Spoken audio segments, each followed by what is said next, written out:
uncharted snakes, Ollantaytambo and the Coricancha.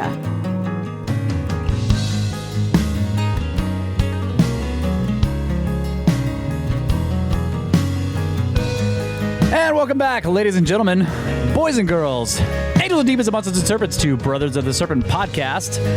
Coming to you not live from the 10x10x10 tangent cube of science, nestled amongst the dusty bones of an ancient seabed high atop the Edwards Plateau. And things are getting back to normal around here.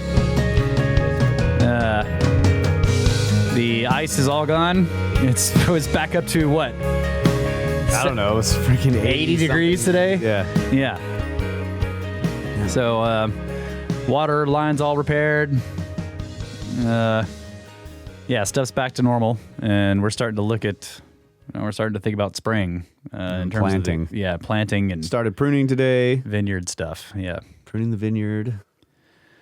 yep. Which means that the vines are still dormant, but we're checking for bud loss because this late freeze possibly caused the buds that will be the future new stems on the vines that will produce the grapes are already there, and they're all over the vines, even though the vines are dormant, and those buds are the ones we count on to, make the next year's crop. And yet this freeze came along and probably killed some of them. And we had sent some samples off to get analyzed. to find out what percentage of bud loss we had. So, and that'll help us with the pruning, because every year you have to have a pruning strategy in terms of how many buds you're leaving on and where you're leaving them, and how much you're cutting out, and and so if we've got bud loss, we're gonna have to change our pruning strategy. So it's leave more buds. Really leave more of them, because we don't know which ones are gonna sprout and which ones won't. So we're doing that. It's a mess. Yeah, it is a mess. Yep. Such is the nature of farming. Yeah. Which is very hard. Yeah, but not as hard as building all those terraces, which I you know. guys are going to hear about and see in this upcoming episode here. We were looking at those and thinking, wow, we thought what we were doing is hard. Yeah, I know. Good grief. So yes, lots of amazing footage coming up, and I was noticing, from time to time, we're doing a lot of pointing fingers and making comments, and not a whole lot of describing what we're looking at. So Yeah. apologies in advance for that. For the audio listeners, it's kind of hard to keep that up and remember all the time to try to describe the images, especially when you get into some of the stuff, especially at the end when it's just jumbled mess of rock and just strange cuts into the natural rock. It's hard to even describe what you're looking at. Yeah. When you have no idea what you're looking at. So, but yeah, definitely encourage everybody to watch the video, and it's amazing stuff. So if you get the chance, check it out. Yeah. So what usually happens with this is we publish the audio. Ben will probably publish the video before we get it out. But he sends it over to us, and we get it to History Shift, and he publishes it. So it will eventually show up on our channel, probably maybe a day or so after Ben gets it up. So you can listen to it and listen to the conversation, because we had lots of interesting conversations about the concepts and the possibilities in between looking at the video. But then, you'll be listening to a couple of minutes of us going, wow, what is that? Yeah. What is that thing right there? But yeah, I still think it's good to listen to. So, but definitely check out the video, and you'll be able to find it on our YouTube channel and on UnchartedX as well. So, let me say, without further ado, let's get into Swapcast number 4 with Ben from UnchartedX.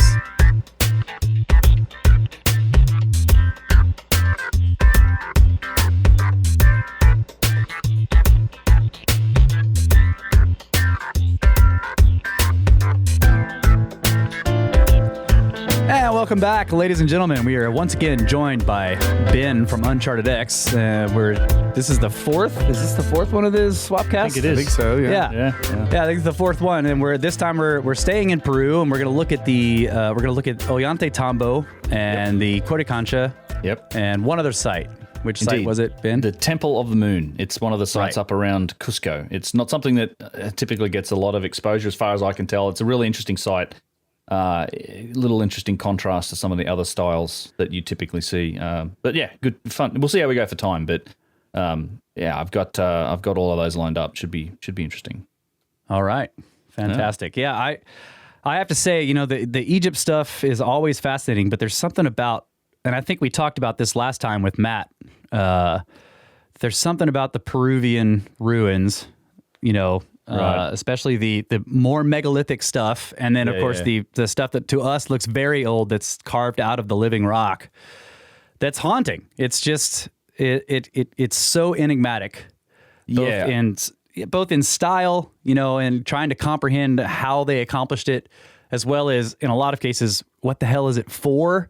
When you're looking at these strange shapes carved out of the stone, and you're just like, what were they doing? Like, what was even the purpose of this? So, I feel it's it's a mystery all the way.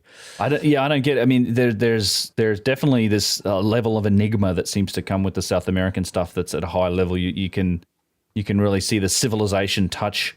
I think you relate a little bit more to some of the stuff in Egypt almost, and then it's just as you say, the Peruvian and South American, a lot of it is just, it's hard to imagine what they were thinking when it first happened. Like, there's so many examples of that, and particularly the Hun and Pacha stuff, which is the oldest sort of monolithic style. It's all these shapes that are carved out of mountains. Yeah, and they're not all. I mean, some of them may have been quarried, but I mean, a lot of it isn't quarried. Like there's deliberate shapes and deliberate things going on that you wouldn't have done if you were just quarrying there. And we'll see a ton of examples of it, but it's a little frustrating because most of the time you end up in South America, it's like you just don't know. Like I think there's just so much more mystery because there's. To me, there's a bigger gap. Like there's just, you don't have like we have kind of the dynastic Egyptian connection, if you like, that they flew on. I feel like they flowed on from that precursor culture, and there's something there. But in South America, it seems like there's a much bigger gap between the megalithic builders and then the later cultures. And even though they respected and revered all of the work, it's hard to sort of comprehend its purpose or what it was for or even how it was done. So it's frustrating. You end up with like, I don't know, all the time. Exactly. And it's again with the three styles, it's strange because when we look at the middle style, the second one, it's beautiful and yet still you're like, how did they do that? That's the first question. You're just like, how did they even do that? And then you can tell that they're sort of, like you've pointed out many times, that they're sort of enclosing this older style that's it's like you say, monolithic or even just rock cut out of stone that's in the mountain. Yeah. And I wonder if those people, the second style builders, even knew what the first style was for. I wondered the same thing. Yeah, in the same way that you see the Inca come along and then they build on top of all of it, and did they know what the second people were doing? And that's the other thing is that in Egypt, the most enigmatic structures clearly are the ones that have no writing on them. Right. They're completely bare and they're beautiful, monolithic, megalithic style, and you just look at it and you kind of have this mystery because it's completely unmarked, or they've found a statue or a piece of a head somewhere nearby and they're like, all right, that guy built it. But, we don't really know because there's no writing on the stone. And it's the same way with these. We see these animal figures. There are snakes. There's what looks like maybe a puma or a cat or maybe a lizard in some cases. But there's it's just... there's three styles of building, and I'm wondering if any of the people that did any of the building knew anything about the other people that did the building. That's the question. Right. Is like, how long between these styles was there? Yeah, right. And I think one of the things you can see, particularly with the oldest style, is that and it's just, look, I'm not a geologist, and it's always hard to tell these things from the eye, but it looks so ancient, like particularly the old style, and we'll see that at the Temple of the Moon, which is primarily that Hun and Pacha I call it the older style, but it's that monolithic living rock. It's which mostly shapes carved from an existing rock outcropping, not so much walls made from cellular stones. And it just looks so old. And I agree. Like, who knows? There's definitely some sort of reverent. They recognized that they were looking at something that either was special or it had some meaning, or they just found it profound because they understood how difficult this work was. That's when. You end up with this protection and this inheritance, I think, and this sense of reverence. And we find this, and I love the best example is really how when you go to these sites, how you feel about it when you're interested, not just a tourist passing by like for no reason, but if you're actually interested in the topic and you go to these sites, you find it profound and interesting. I think the same thing has happened in the past So whether they have any deeper connection to the prior builders, I don't know either. It doesn't feel like it almost. It's like, well, we're going to preserve this. We're going to make this our sacred site. We're going to add our touches to it, use it for our purposes. And that happened a couple different times. That's what it seems like. It's like it wasn't just the Inca, and then at least once or twice before that. It seems to be what's happened. And even today, we're adding our touches to it. We're like, let me I'll flip over to here so we can, you guys can see that. Yep. Yeah. So this is, and I'll roll the video in a second, but this is Ollantaytambo, and we're adding our touches to it. Like, we make it a tourist site. It's not like an elites only, ceremonial site. Although certainly in our civilization, some of these sites like the Sphinx and the pyramids have been used as such, but these days they're tourist sites, and we add our touches to them. It's sort of, we're just following on, I think, to the same thing that's happened in the past. But yeah, I hate ending up at that same place all the time, which is, I just don't know. It's a lot of it is hard to explain. Yeah. Well, I think that's actually important, is to start from that, like to acknowledge, okay, we don't know. Right. And then you can start asking the interesting questions, right? Exactly. Yeah. And I mean, sure, we found potsherds and we found datable material that relate to different cultures and styles, but that doesn't mean that they're responsible for the stonework. It means that the place has been occupied and used. And, in 1,000 years, when you find this sign here, the Parque Arqueológico Nacional Ollantaytambo, that'll be evidence that says, oh, it was these people that made it. It's the same. I think it's hard to, there's a relationship thing that happens with how the story gets dated into history. And of course, this is one of those sites that they more or less attribute to the Inca. There's the Quilca culture, a couple other cultures as well, the precursors, but most of the work they will tell you was done by the Inca, being the largest known civilization in that time, in that era. And it's really weird with the dating too, because it's, Inca civilization was 150 years old from start to finish, more or less. And they're certainly not the oldest. I mean, there's acknowledged, Peru's this real mystery, you've got the Corral and 5,000-year-old sites like that, where there's pyramids up in the desert. You've got a site that we should look at is Corral, but another one is Chavan Temple, which is thousands of years old. So all of these precursor cultures that also did some pretty impressive work, but it's not the Sacred Valley. So the Sacred Valley typically gets attributed to the Inca, more or less. What about the I'm not going to get this wrong, Chulpas, the towers? Chulpa Towers? Yeah, that's another place. Chulpa. Yeah, it's Silistani, I think the name is of the site. Yeah, it's we'll look at that one as well at some point. That's around Lake Titicaca. That's straight up same megalithic work, different form in the towers, but the blocks and there's actually some gigantic. People know the towers, but at that site there's also that's a place that also looks immeasurably old. It looks like it's been horrendously damaged. Like there is remnants of walls with these giant blocks in them. Like some of the biggest single piece cellular blocks that you'll see anywhere in Peru are at that site. Wow, 10 feet tall and like almost Sacsayhuaman style.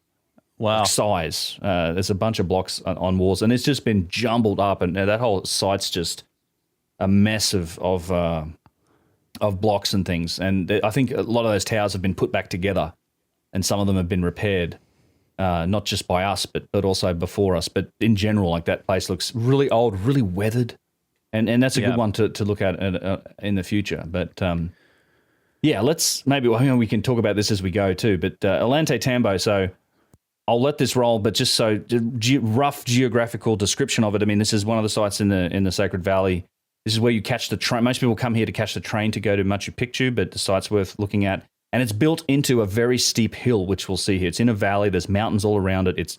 Part of the site runs up the side of one of these mountains and around it. In fact, it spreads out on a couple different sites. And there's a town at the bottom in between these mountains, if you like. And that's always been a town, and it's still a town today, called Ollantaytambo. It has hotels. You can stay there. It's like a really kind of like a mini Cusco. It's a nice little spot. So let me do this, and I'll mute this audio too, because it's just wind noise mostly. But we'll get some audio out of it later. Yeah, look at those mountains. Wow. And the terracing. Yeah, right. So the Sacred Valley is super terraced. And we'll get a closer look at that on the far mountain. I don't know if you can see it, but there is also work over there. They call those the granaries. We can talk about it a bit later on. Okay. But you see, one thing that I always like to mention is a lot of this work is Inca. A lot of it is terracing that the Inca did. Like that's one thing that they definitely indelibly left their mark on the hillsides through the Sacred Valley. They're incredible. They sculpted the mountainsides. They made gardens out of them. The terracing work, and it's all done with these little stones.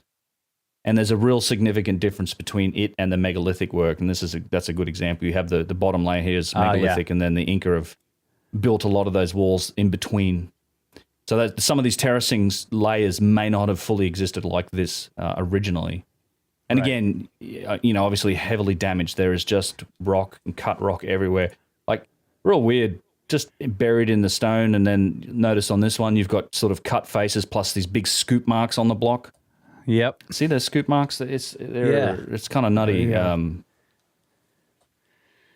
there's just what looks like a random boulder, but it's been cut in half, or like there's a sheer face on one side of it. Yeah. Wow. Yeah, I think that was probably my hand pointing out scoop marks as we were walking past it. Yep. Yeah, and in fact, so where we're walking here is this kind of follows along the bottom level, like the ground level, if you like, at the bottom of where the terracing starts, and looks at.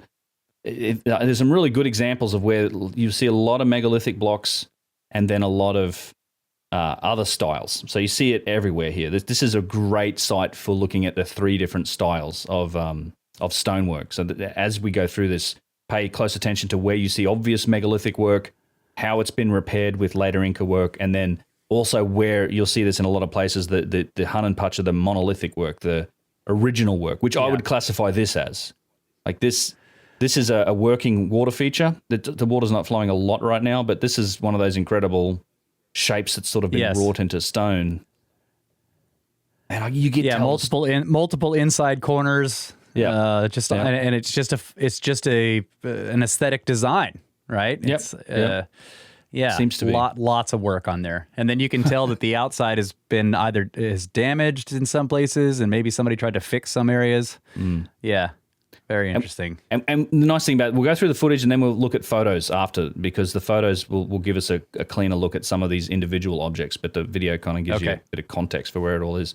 Yeah, you get told some stories about that's a very famous fountain, about how the water doesn't, when it's flowing properly, it spurts out, doesn't touch it. There's some strange things. There's some real nice lentil blocks that are obviously been recycled from megalithic sites and then built as part of probably the original Inca settlement. You can see the modern town, still mud brick and adobe in the background. It's just a beautiful place. The Sacred Valley in Peru just is spectacular under any circumstances. Basically walls of mountains on either side. Yeah, steep mountains. They're very steep. Yeah, that's interesting that the modern structures are mud brick. Right. Well, the ancient ones are giant blocks. Right. It reminds me of that story about Egypt with the Egypt Rising statue made in the 50s that made from granite. They bolted it together, but they had to send it to Italy to be polished because Egypt couldn't polish the granite stone in the 1950s. I'm like, really strange that. Yeah. Wow, look at those mountains. That's just awesome. Yeah, I remember this was a breezy day. This was 2016, this footage. We were in here with, this is the group of the people you'll see, the group I was with, small group. Was that terracing way up there on that? It is. Sorry. There is. On the previous picture. There is terracing on that far hill. There's also these structures. They would call them the granaries up on the hill behind us. Maybe I can go back real quick. Yeah, I think I've seen some pictures of those. Yeah, and I have pictures of them as well. It's up here behind this tree, and I'll just pull it real quick when it gets here. Yeah, you can see some regular. Yeah. So there's staircases and there's these, and that's like stone terracing and structures. And they would, the story they tell you is the Inca used them as grain storage because it was cool. It was always cold, like the wind would blow through there to stay dry. Whether or not that's so they hauled all their grain up there to store it. That's a lot of maybe. Right. You can see the switchbacks, like it's mountain goat people. That's for sure. So is there any evidence or research on, say, previous water levels there, like during other time periods when the ocean levels were different? Like, are there high water marks anywhere on those mountains? Not that I know of in the Sacred Valley, because you do have a river at the bottom, and I'm sure there's maybe some. I'm sure that's been up and down, but not like. I don't know about like cataclysmic levels of water through the Sacred Valley. For sure, there is. In fact, it's as part of the work that I'm slowly trying to get through with Poznansky's book about Tiwanaku that has a lot about Lake Titicaca. There's a lot. I think the interesting studying. I think a lot of the water I think flows from there, and I think that's that might tell us more. I need to learn more about it basically, about the historical levels of that lake, because I think it has a lot to do with Tiwanaku. But here, I mean, in this this is a true valley. Like this would have been. I don't think at any time is this like a river that it's a raging river today.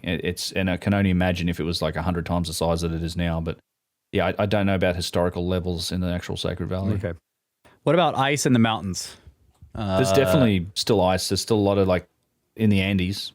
Yeah, isn't there permanent ice on some of the mountaintops? Well, you have stuff that goes up to 20,000 feet more or less. Right, and I think that I can't remember where I read this, but I was reading about that there may have been more of that during the last ice age. That there may have been a lot more ice in those mountains. Well, I imagine there was, because anything like there must have been. Because same as Kilimanjaro, it's just equatorial. Kilimanjaro in particular is like equatorial, and it's had this glacier. Everyone makes a big song and dance about. Oh, there's no ice on Kilimanjaro. It's melting. It's been melting for 12,000 years. Funnily enough, since the end of the last ice age. Like it's, like that's what's happening. But it's same thing I think in the ice packs in the Andes. But and some of the pictures I've got, I don't know if we get into them here, but as you drive between the Sacred Valley and Bolivia, you go up over 14,000 feet through the pass. You see the big Andes mountain range, and there's a lot of it's just snow capped and always ice. This is Go ahead. No, I was going to say this is that area I talked about. That was that Malco Arabaldo, one of the guys we had on this trip, sort of has identified, or he thinks he's identified as a calendaring system, or the shadow that these nubs cast on this wall. But again, this is obviously not quarried. Like this was carved, and these shapes have been made almost like bas relief or high relief for some reason. Yeah, see, and this has always bothered me with these nubs. People wonder, are they lifting things or are they eroded? Why did they make them on the freaking mountainside? Like those aren't for lifting. Yeah, that's a great point. It's almost not for lifting. This is true. Those ones aren't for lifting. It's clothesline. And they're also not geopolymer injection ports, unless they're trying to claim that they made the entire mountain, right? They're not that either, yeah. Yeah. You couldn't look at the rope at anything vertical and slip right off it. It's obviously, you could hang something off it, but it seems like a lot of effort to go to make like a clothesline. Yeah, you have to cut, I don't know, like a ton of material off of that face to leave that one nub. Right. Yeah. Right? Because that nub sticks out, 6 inches? So you've got to cut all that material off that face to the height of a person to leave that nub there. It's a little bigger than that, actually. It's it's hard to see the scale until we see pictures later on with people standing in it. Yeah, there you go. So it's okay. Yeah, I more can like see a that. foot. Yeah, maybe a foot. Closer to a foot. So what are the? So they talk about it being a calendar. Is there? Is there a model that someone's come up with for how it's a calendar? So apparently Malco has, and Malco Arabaldo is the guy. He's not my favorite person, but he's actually in that BAM documentary. He's a very proud sort of Inca traditionalist, and he's done some interesting work with alignments. And his book's I think it's in Spanish, so I'm not sure. But he was talking about it when we were there, and I haven't done any more research to see what he's done. But I know he's been in a few documentaries. But we were beneath his time on this trip. It was funny. This trip was only about 10 people. It was done as like a special favor to Elizabeth Arjuna, who's was the right-hand woman to the current keeper of the Mayan calendar. She's a Guatemalan. She's in 85. There's some backstory to it, and she'd arranged for Malco to come with it. And he's like, I'm used to taking groups of 60 people. And as soon as he'd heard that I'd been to Peru before, he didn't like that. He didn't like that I even knew who Brian Forrester was. And he was, you must think the aliens did it kind of thing. He's very proud. He's like very much against any idea that the Inca didn't do everything. And he had a reason for why everything is the way it is. and why the styles are so different. He would just call that the organic style, but he was very standoffish the whole time. But I don't know.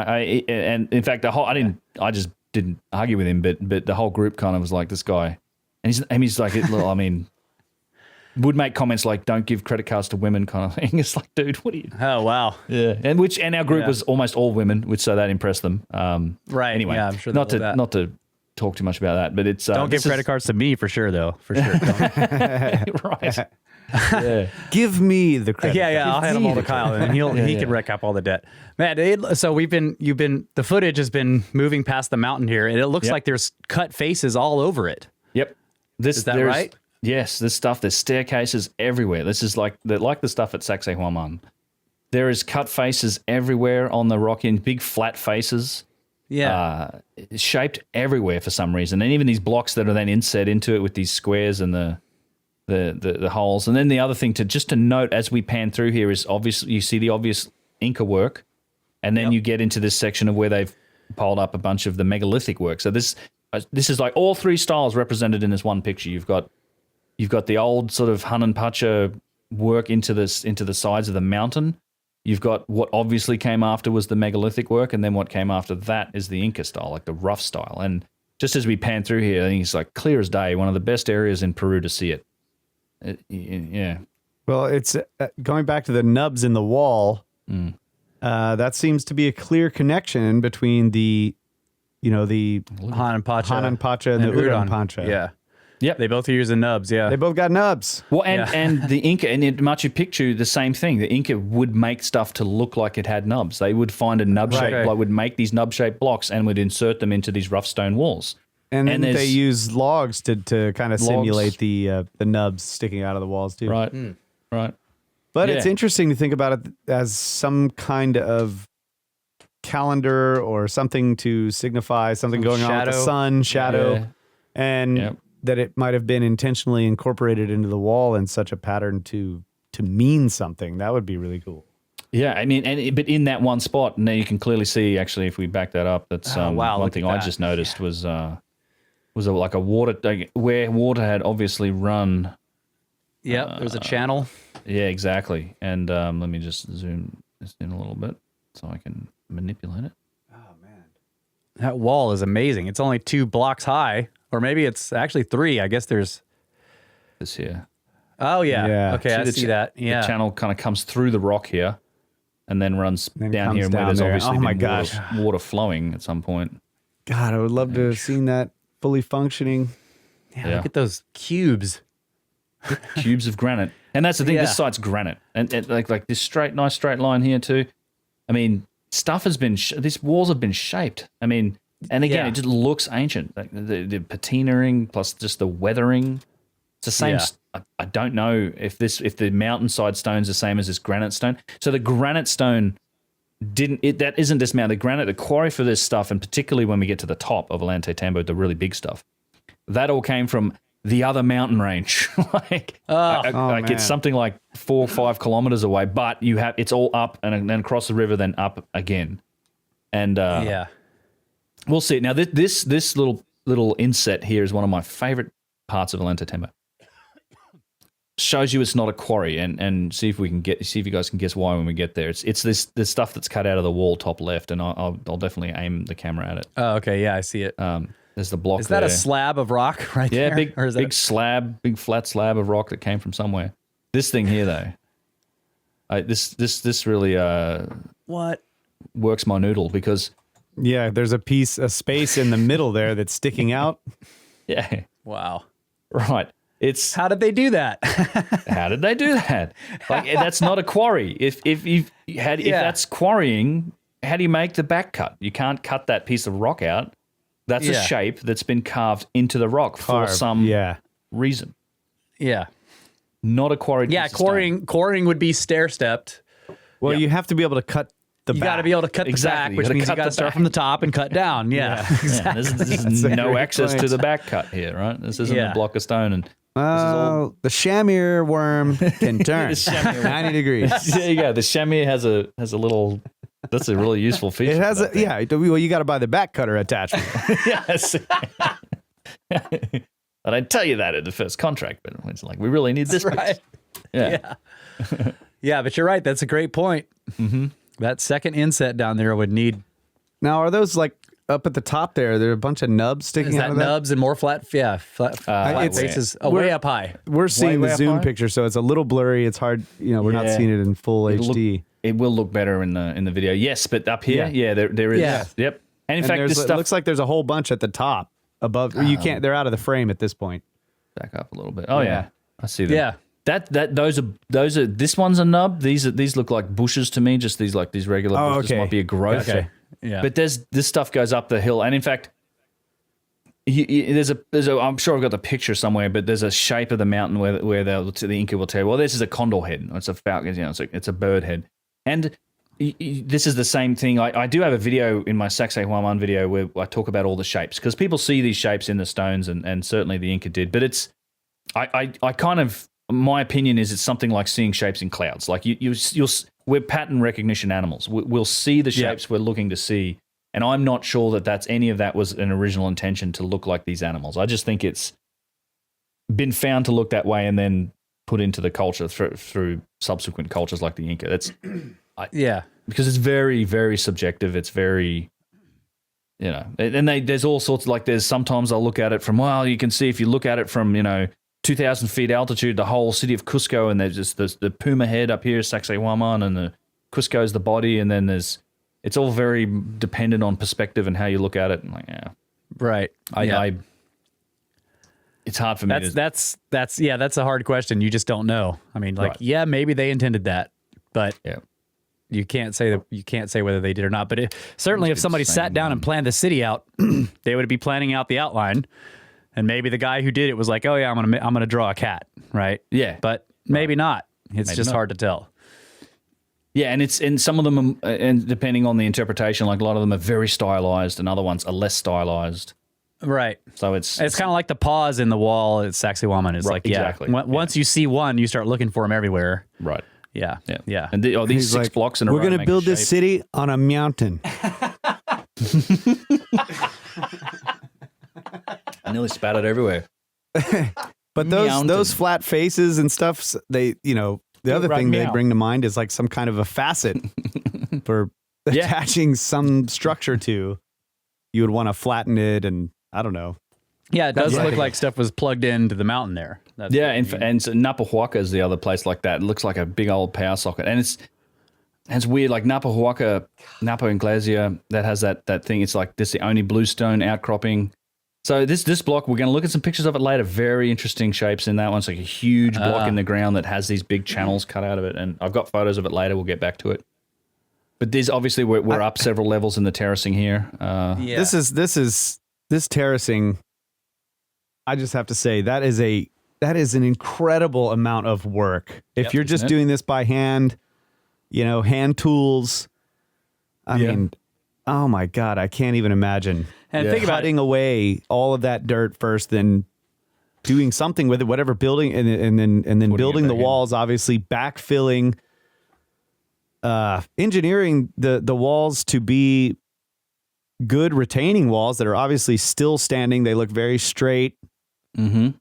That's just they're that's an holding back incredible. hundreds of tons of material from falling down the mountain, and they have been for centuries. It's an incredible engineering feat. Retaining walls are notorious for bulging and cracking and eventually collapsing. But just the amount of materials that had to be cut and moved and filled in order to farm in it. You had to have topsoil as opposed to just the rocky rubble. And right. Yeah, they probably that is just pulled the soil. They probably mind-blowing. moved the soil up there. The Inca. Yeah. You kind of have megalithic terracing at the top. These last couple layers are megalithic, and then you have the Inca work. But yeah, it's and maybe they even had to ship the dirt up here. I wouldn't be surprised. Like that's just I wouldn't either. they had some manpower. Like they did some That is incredible things on the hillsides. And why? Why would you? Did the valley not provide enough farmland? I think so. Yeah, no, that's why there wasn't that much farm. Like it's steep everywhere. There's very little flat land in the Sacred Valley. And the other thing that the Inca were master farmers, really. So they had agricultural zones at different elevations. So down in the jungle zones, they'd grow different fruit to the intermediate zones and the high altitude zones. Absolutely. Yeah. They would plant different crops, and they'd plan that. They would create their system and all of their agriculture around it.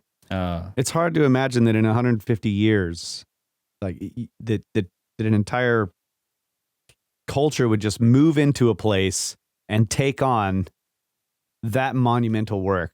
You know, did you just, if you're already on the move, why did you decide to go there if that's where if you're going to be farming? You know, like, well, we'll just cut the sides of the mountain away. And I think it's possibly because they found Cusco. They probably found this abandoned megalithic city, and they were like the high Incas and the bosses of of everyone were like, this is where we're parking here, so make it work, you know.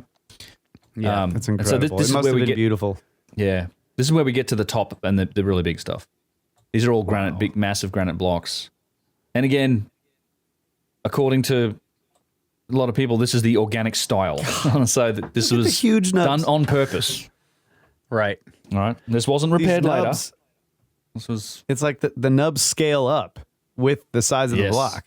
Yeah. Yeah, these are big shapes and big stones. And these all came from the top of the next mountain. There's a quarry up there for a lot of that stuff. Well, we're already at the first break. So let's take a break and then come back and look at good grief, these blocks. I don't want to take a break, but we got to take a break. We'll get to the big stuff. Yeah. Yeah. All right.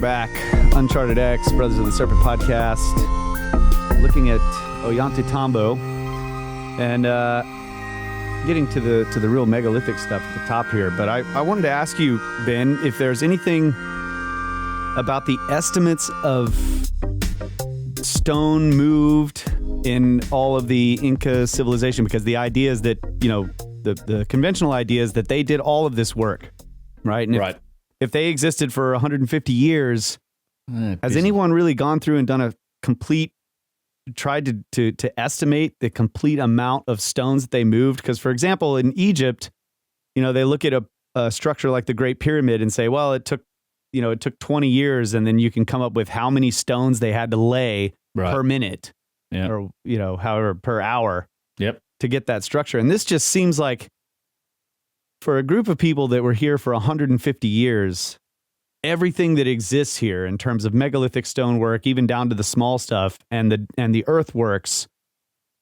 it's almost unimaginable how they could have pulled all this off in such a short amount of time. It's a good question. I don't know. I don't know if anybody's studied it, but I agree with the premise for sure. Like that.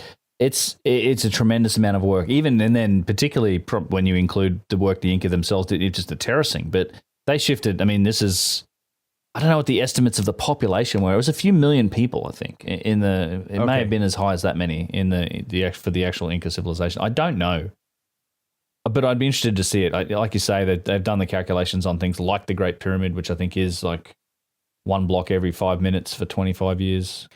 A few million people. That's a lot. That is a lot. It may not be that many. I don't know. I'm purely trying to. I know I've read something in the past, but I can't. I'm just thinking about, you know, if they. It seemed it's hard for me to understand how. Well, I guess maybe if they were moving, you know, all of their people, and then 150 years later, there's a million of them. That's a lot of people. But I guess you could imagine a couple of 100,000 people on the move. Yeah. Through that valley, but I don't know. Well, we need economists. I think there was I don't know how many started. In fact, it's a good question. I could go and look. We could probably Google it relatively quickly. We need economists to take a look at this kind of stuff and try to figure out, like, well, what type of organization would it require? Yeah, you need logistics guys and economists. Well, it's a good point, because that's one of the issues you have with places like, I mean, Tiwanaku in particular, because of the altitude and the food situation. You know, you have to, Right. how many people, how much food do you need, how much agricultural land do you need, and the challenge in some of these places is the altitude. You know, 13,000 feet, above the tree 12,500 feet. Well, yeah, way up. In a lot of cases, definitely above the tree line. Tiwanaku, I mean, this is generally a little bit lower, but not much. Like this is all 10 to 12,000 feet. A lot of the Sacred Valley, huge, like massive in altitude.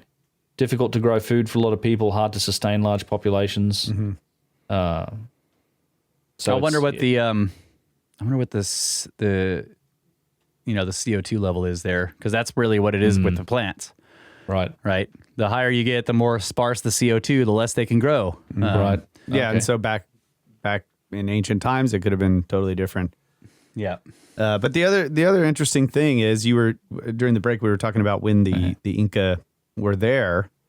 We were saying, or what were you saying? The 12th century, The 16th, something like that. It was, I think, 13 to 15, mid 15s or something like that. 13th to 16th century, or like a window in there. I Yeah. believe something like that. I would So have that's to like- look it up. yeah, that's in the Gothic cathedral period. Yep. Right. That may be the high Gothic cathedral period, which is also interesting, right? Suddenly pops up a civilization that's just doing incredible work with stone, and I'm not attributing the megaliths to them, but they still nevertheless built amazing stuff, and it's just out of nowhere seemingly. Right. So it's interesting. It pops Yep. up out of nowhere. Yeah. And we were in Colorado a while back looking at the cliff dwellings. Chaco and Pueblo people. Yeah, in at Mesa Verde. Yep. And it's the same deal. It's like they're living way up on the edges of these canyons inside these giant overhangs. And they've built all this amazing stuff out of stone. And I mean, cities under these overhangs, villages at least, and right at the same time. Yep. And then they vanish, right? Yeah. They're there for a couple hundred years and they're gone after that. It's Interesting. So strange. And yeah, how did they live way up there, and why did they choose that spot? It's just, Was it a warm Yeah. period or something? I mean, it's Yeah. well, because that's we grow portion, like typically, the Renaissance corresponds to a warming period, and the that's right. Yep. the Dark Ages was a cooler period. I think weather and climate, whether or not your crops are going to grow a lot, and you can actually sort of go on those growth spurts that obviously must be required for this type of thing.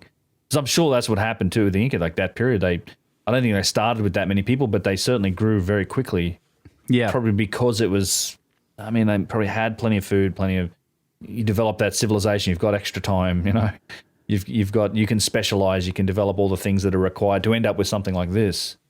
Yeah, which is why it's in some case, and I do want to get back to what we're looking at on the video here, but there are some questions about that, like the chicken or the egg problem. We see all the terracing, but to build all the terracing, you need a lot of A people. lot of people to start. But to feed a lot of people, you need a lot of terraces to feed them. So it's like, there's a problem. Yeah. I mean, I guess you can imagine them doing it in stages, but still, it's like, there's a lot of work there, requiring a lot of people doing a lot of work, and to feed those people, you need a lot of space to do the feeding. But if they're trying to build the place to make the food, to feed the people, to do the work, you get into this circle, and there's exactly. So I wonder if some of the terraces were there. I don't know. Definitely they were. I think there is a lot of these sites have, like even here at Ollantaytambo, there are a number of terraces that are megalithic. Same thing at Machu Picchu. There's parts of them are megalithic for sure, and then I think that a lot of them have been added, and they've been repaired. I mean, this site's been repaired. It's a lot of people point to the blocks underneath these things. It's like there is accounts of the Inca standing up some of these blocks and trying to move them. Like they were fixing stuff up where they could. Like they would repair what they could. But in terms of the terracing, for sure, I think there's lots of those terraces were megalithic. There's a mix, but a lot of the Inca did far more though.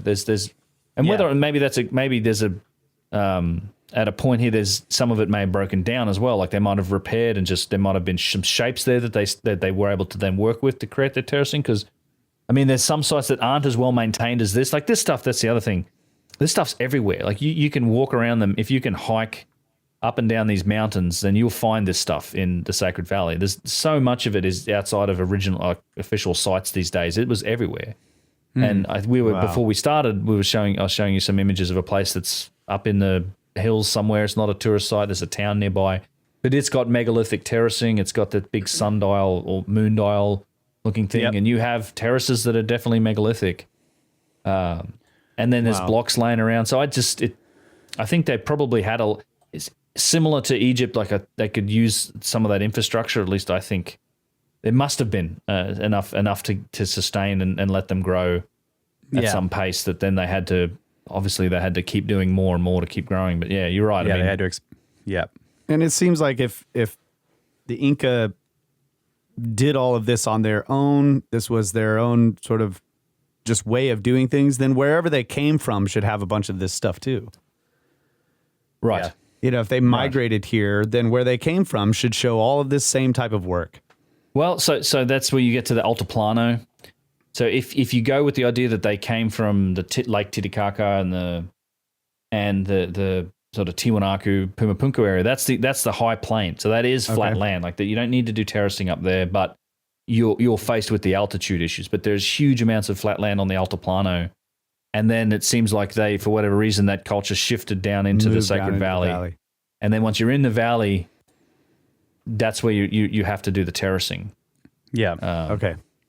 And I think, doesn't Graham, is it in Magicians of the Gods, where he talks about that there's evidence of someone up there in the Altiplano doing very interesting work with crop plants, because you can't grow normal stuff up there. You can't grow grains and can't grow fruit. But there's evidence that people were growing like a certain kind of tuber plant that then had to be processed in a certain way to make it not poisonous or whatever. So somebody knew what they were doing, at least. I actually think there's also evidence for advanced agricultural techniques where they were shaping the earth into these mounds and growing plants and irrigating and I can't remember exactly where that source. It might have been Hancock's book, but I'm not sure. Yeah, making those they look like corrugated fields. Exactly, corrugated fields, right? And they were definitely practicing some pretty advanced sort of massive agricultural techniques to do it. Yeah. Wow. Yeah. So on the video here, we're looking at this. There's the long block there that's up on top of all the little ones. That's very interesting. Like back to the huge blocks. Yeah, it is. So we got a couch. That's a nice couch. We got the couch, and then this is the and then this is the famous kind of iconic area of Machu Picchu Ollantaytambo, with these blocks that are to the left of it as we pan left. And there's look how that couch has nubs on top of it. There are these nubs on it, and whether or not that block may have been oriented differently originally, it's been put there, it's been moved there, it's had this foundation built. These blocks have either been repaired or pushed up, or they've had some reinforcing done. And they've been shifted, like they've reconstructed as much of this wall. But this actually goes around the corner as well. And as we pan left here, you'll see the quarry for these blocks at the top of the next mountain over. Oh my God. So this is where these stones have come from. And again, I've always been fascinated with this wall too, with these just the style of it. This giant block followed by the very narrow, the shims pieces. blocks that are just perfectly fitted, and then another giant one. Well, and there's also some shapes here. There's some carvings that have been. You see these. They'll tell you that this is the Chicana, like the Incan cross, the Andean cross. I'm sorry. I'm not seeing it, but well, okay, so you can see it on. Maybe I can. I mean, I can see the stair step pattern, but I've never seen the cross. Shoot, let me go back. Whoop. Back way up. We went too far. Yeah. I'll back it up again. Damn it, Ben, you went too far. Damn it, I went finally too far. gone too far. Yeah, so you can see the stair step pattern. So there's if you imagine a cross, but this actually, the funny thing is this has too many steps in it for the Andean. The Andean cross has less steps in it, and that is a shape that's carved in a few places, but it's just, again, this loose interpretation of what may or may not have been something. I mean, later on we'll see a little clip with Rogerio talking, and he gives you the Inca version of this, where he'll talk about this shape in the stone, and then also there's a puma that was carved in here, and how he's sort of interpreting the shapes to mean a puma. I don't think that's what's going on here, but it's definitely how the Inca have interpreted it and used it. And the other thing I would point out is the narrow rocks that join the giant megaliths also have tiny nubs. They've got nubs. The little nubs. Little tiny nubs in it. Yep, definitely nubs. So Maybe it's- those are it's- the injection ports, huh? Yeah. It just seems like it's definitely a style thing as opposed to, I mean, if we're throwing out the injection port because there's like crystal inclusions obvious in some of the stones, and then We'll get to that. they're Yep. coming out of the solid mountain. Right. It just looks like a You style. think it's stylistic? Yeah, I it could be. Yeah, it must be. I don't know. I don't know. So top of I this want to hill over solve the here, mystery you'll of the see the nubs. quarry. The quarry is this area up here. Wow. So they shipped all this stuff down here, and there's a raging river that they have to cross and then bring it up to the top of this mountain. And it's granite. Granite. It's Some of these are granite. like 70 tons. My God. And so you saw some of the bigger pieces down lower. We'll go back and down there there as is well. there is strange like flaking on the sides too that is is interesting to me. Like I mean, I have seen that happen with limestone. It'll big flakes can fall off the outside, but I don't know if granite. I guess it could do that. We see that we saw that in the second pyramid as well, with the footage of the granite around there, where something's happened. That surface layer has come peeling off, kind of like that as well. There, similar, and whether it's a consequence of the vitrification of the stone, or if it's some evidence of cataclysmic damage, I don't really know. I don't know the explanation for why, and it doesn't happen everywhere either. Like it's in certain places. It's kind of like it makes me think that the tool that and I'm going to tech here, but it seems like the tool itself left, like however it cut, it leaves this thin Layer. surface, and then the layer can peel off because it's actually been changed from the nature of the actual interior of the stone. There's another part of it where it's So these flaked are off there. vitrified? Right here. Yeah, I believe so. Yeah, they're shiny. They're like not everywhere, but there's some there's vitrification here. Wow. And yeah, there's flaking. Russ, that's a good point. It may be a result of the tool. And wait till we see like there's something's happened at Karnak. So I think the next episode we're going to go probably back to Egypt and have another guest with us from that trip, and then. Oh yeah, and we'll get into Karnak, which is not a site I've been able to do videos about because I wasn't able to film until recently. But there's some incredible evidence of sort of the nature of the stone changing there. Like there's some really strange things that have happened at that place. That there's still some of this stuff left that we can. Very interesting. Something's affected the stone much, and to a deeper degree than even what you see here with these chunks flaking off it. okay. And this is a beautiful section of wall, by the way. And so megalithic terracing, right? That's a good example of like. Yes. Yeah. And so I've seen pictures of this block, and it has this like I don't know what to call it, a long nub, right? Yeah, or it's something, whatever that is. Bar on it. Yeah. Yeah. Who knows? You know. God, that's don't know. beautiful. And there's foundation below. Some nice sharp inside angles. They certainly did some of that stuff when they could.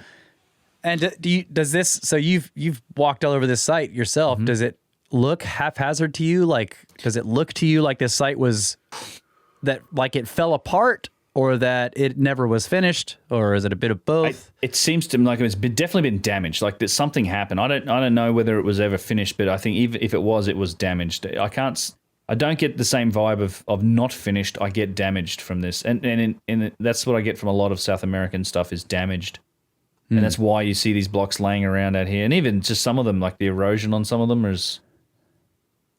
And so you've got these blocks laying here. Like this is clearly like a block that came from this structure.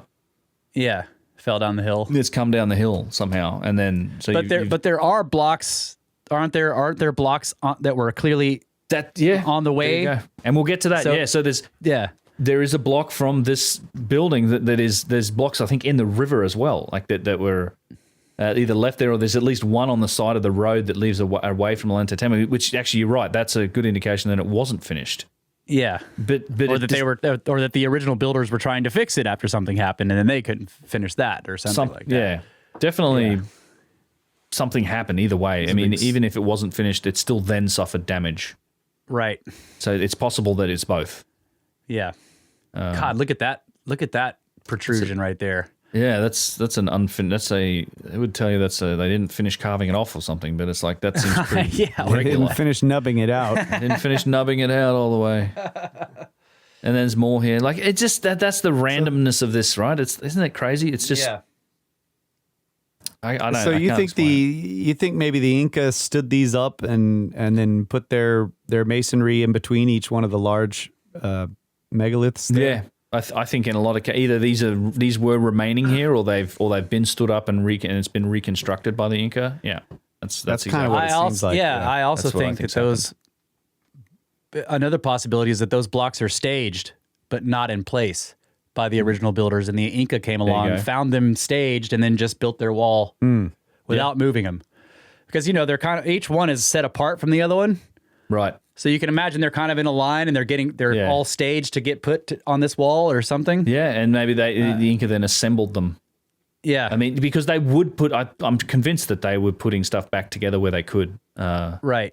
And they'd fix it. Otherwise, they'd use it if it was just laying around. It's one of my favorite walls. You were talking about the crystal incursions in the stone. You see that here, and we'll see some more in some pictures too.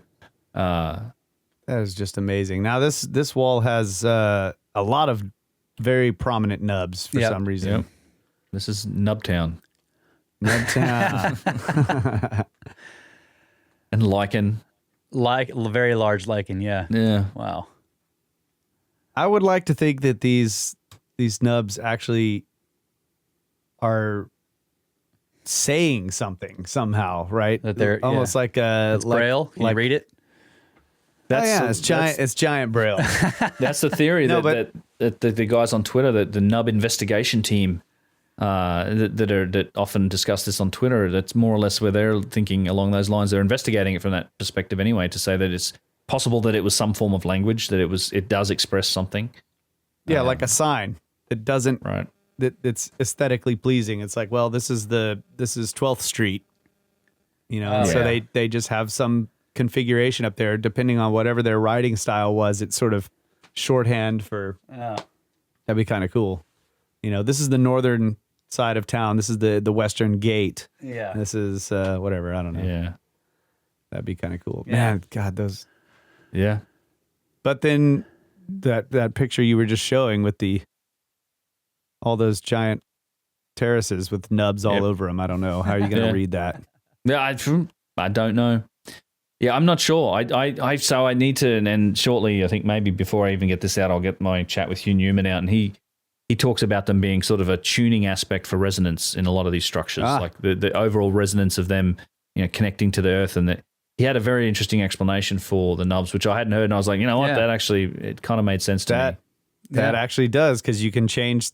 After the stone is in place, you can change its total mass, right, very slightly to very precisely tune it. That's a really good point. And he also then same thing to the scoop mark. So it was sometimes the nub wasn't enough, removing nubs and those protrusions. So it was like, now we got to scoop into the thing. I like it. I definitely like that idea. Yeah, it's just some more of these. So we're flipping through some images from the site. And I kind of want to get to, this is just, I mean, it's wonderful work.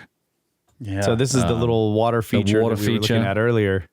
Yeah, and I were we looking at on the show, or was that pre-show? We were looking at it on the video, we did. Yeah, I kind of want to get to this other area that's had water running through it, which was a feature on the site. Yeah, I kind of want to get, we'll get back up to the top. We may end up not getting to the Temple of the Moon today. That's all right. But have no fear, we shall get there. All right. I was starting to get scared. You get me started talking. Is there more of these? Is there real quick? Is there as we're looking again at these flat surfaces carved in the mountains? Like, do you know if there's surfaces carved in really inaccessible places way up on those peaks? Is that possible? Because they already look sort of inaccessible in some cases, but like on that mountain, is there some of that way up there? I would say even places like Huayna Picchu and Machu Picchu, very steep mountainsides. There's definitely work surfaces in some areas. There was not like, I don't know of any like sheer vertical faces though, and even that I wouldn't put it past. People that lived here to be able to climb it fearlessly and do, they seem to obviously been able to to do that in any case. But yeah, I don't know. I know what you're saying. Like the sheer verticality of some of it, I'm not sure. Yeah, I haven't seen that myself that I can recall. But there's definitely like, it's not for the like trying to climb one a picture. It's very exposed and very steep, and just they would carve stairs into stuff, and almost felt like a sheer vertical face. But and then we humans, we can do crazy stuff. You've seen what's that documentary? The Alex he climbs up El Cap, free climbing, like free solo. You guys see free solo? That's crazy. Wow. Yeah, humans do crazy stuff. I know. If you want an extremely tension-filled couple of hours, go and find free solo and watch that. That's Alex Honnold, I think. It's a free solo. He free climbed El Cap. No ropes. Insane. Okay. Scampered up it in like a record time too. Just a couple of hours. Well, several hours, but all right. Let me put some purpose to that. I knew I'd have too many photos to try and just browse. It's all right. We'll try and catch up to where we were. How about that? We'll look at this megalithic stuff. Yeah. Because there was some, and there was one specific thing I did want to look at now that I remember. As we were looking down, where are the pictures down onto that block that was in the ground? And then we can flip back to the video. I will find it, I swear. Yeah, no problem. I also noticed that, while you're looking, I'm just going to point out that very iconic shape that they make all the doors and windows. Yeah. There's something about that. And they're not all doors and they're not all windows. Right. Sometimes they're just like insets in the walls. Yeah, I find that really interesting. But they're always this same sort of tapered, like a trapezoidal shape. Yeah, and we'll see a lot of that in the next thing we'll go to in the next segment, the Coricancha. I'd like to know what the ratio is between the top and the bottom. The measurements. Yeah, what is that thing? So he's looking down now at this giant. This is part of the mountain, basically, right? Either that or it's a big block that's embedded in the ground. Yeah, so it's at the bottom of the terraces. Yeah, wow, very strange shapes carved into it, or like it's like I've seen some very interesting there's machined into it almost. Yeah, the whole. Who has a good man? I wish I could. I've got the DVD over there somewhere. There's the Legend of the Three Worlds. I think it's Cosmogony of the Three Worlds. It's Jesus Gamara, might be his work, but they you get the same effect by like pressing shapes into plasticine. Like blocks. Yeah. And that's almost what this looks like. It almost seems to be exactly how that was done, but it's just this remarkable piece which I can't explain it. And I think it is, just a chunk of the mountain down there. So I want to mention this this guy at applingJewelry.com. We talked about him off air in one of the earlier shows. Oh, yeah. But he showed the picture with the vibrating drill and then it getting stuck in the hole. So he has this, thing. He uses this little tool, and it's a ultrasonic drill or carving tool for these really hard stones. And it just basically, you put any shape metal tool at the end of this thing. It doesn't spin it. It just sends the vibration in, and he just drives it like a round tube or a star-shaped tube or a square tube. It'll just drive it right into really hard stone. Mm-hmm. And he can take out that core, or he even made some scoop marks on the side of a really hard stone that look just like the scoop marks on the side of the unfinished obelisk. Yeah. Uh-huh. So check out applingJewelry. Oh, cool. .com. Yeah, he's got a whole article on it, right? Yeah, he wrote an article in there. He's got a little blog on the site, and you can just see like one of the articles is about technology of the ancients or something like that. Yeah. And he shows all these examples of him mimicking cuts. And of course his tool is really small. It's for making jewelry, but could you size it up? Yeah, could you size it up and cut something like this giant megalith we're looking at here, or if this is part of the mountain? Yeah. Mm. That's what it looks like. Yeah. I remember the video. Yeah, there must be. There has to be some tool involved. Like I think there has to be. We should build one. I don't think it's carved the way we would picture primitive people doing it. This whole like chiseling away with this and hammering at it. It seems to be, and same thing in Egypt. There must be. We have the evidence for the tool in the work itself, so that tool must be. It must have existed, and so something like that. That's definitely along the lines of. I think the areas we should be thinking about and exploring. Yeah, for and then the next question. So if you accept, okay, they had some method, some tool, or some methods or both that could do this. Well, what is that for? Well, so like with the jewelry maker, you know, you drive the tool through it because not necessarily because you're wanting to leave behind the work, but that you're taking a piece that's going to be the work. Yeah. Okay. Right. So for whatever these could have been, you know, hey, let's make some snake plaques for this lintel. Nice. Yeah. So that's the conventional explanation. These are pieces that were quarried out, but it's like how? Like you can't quarry these. And we looked at that piece earlier that isn't quarried out too, and then right. Yeah, I don't know. And you also have like little areas like this where this has clearly also been worked. You know, these are chunks that have been taken out of the stone. And they look even more weathered.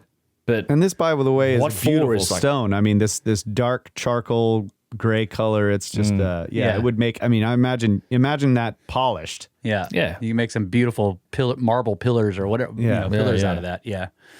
I agree. I don't know what kind of stone it is, but yeah. You can make a giant pillow wall out of that thing. Yeah. Oh yeah, there is little insets and cuts into it. Strange. Yeah, and this stuff's everywhere. I really need to. The problem with filming and taking a billion photos is then you have to try and classify it all and work it all out afterwards. But right.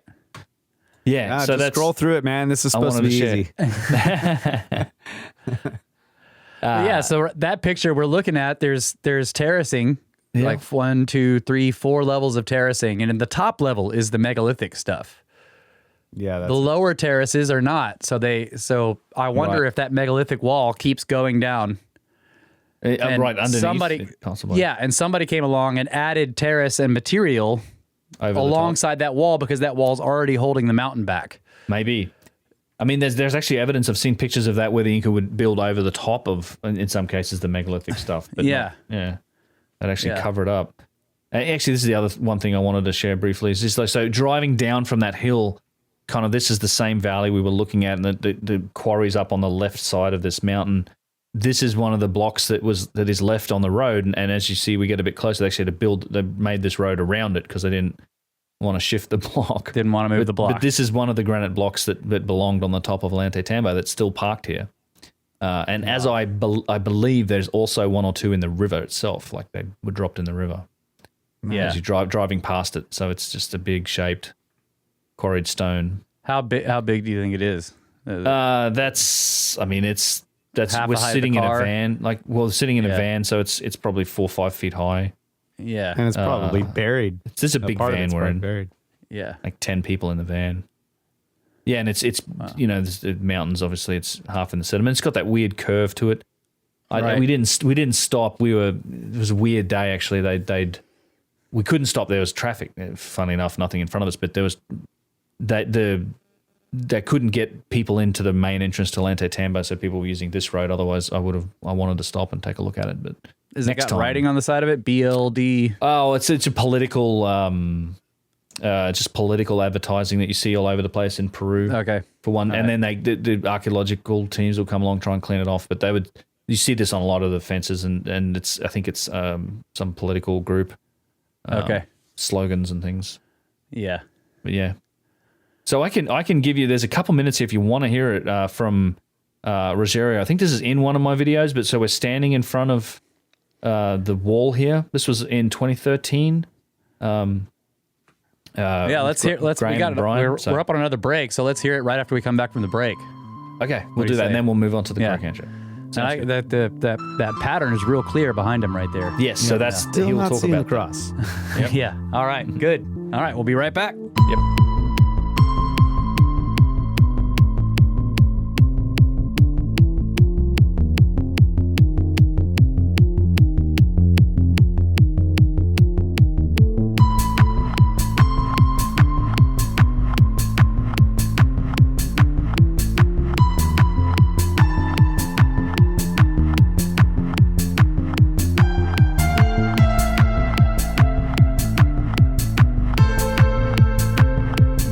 All right, we're back for the next segment. Ben from UnchartedX and the Kyle and Russ, brothers of the Serpent. We're going to wrap up our Ollantaytambo visit here and move on. But one thing I wanted to share with you guys, before we move on, and this is something that I think is in one of my videos, but this is just a quick clip of Rogério, this excellent guide that we had in 2013 on the Graham Hancock trip, and he's talking about kind of the Inca symbolism that gets attributed to this wall that's at Ollantaytambo. He'll talk about the shapes and how it's used, but he also at the same time acknowledges that there's a good chance that there's sort of, I guess, previous cultures and previous builders. He's very versed in the Inca, I guess, traditions of this place, but he's also open-minded and has lived here and seen a lot of mysterious, strange things that you can't just attribute to the Inca. But yeah, hopefully you guys can hear this, and I'll let this roll.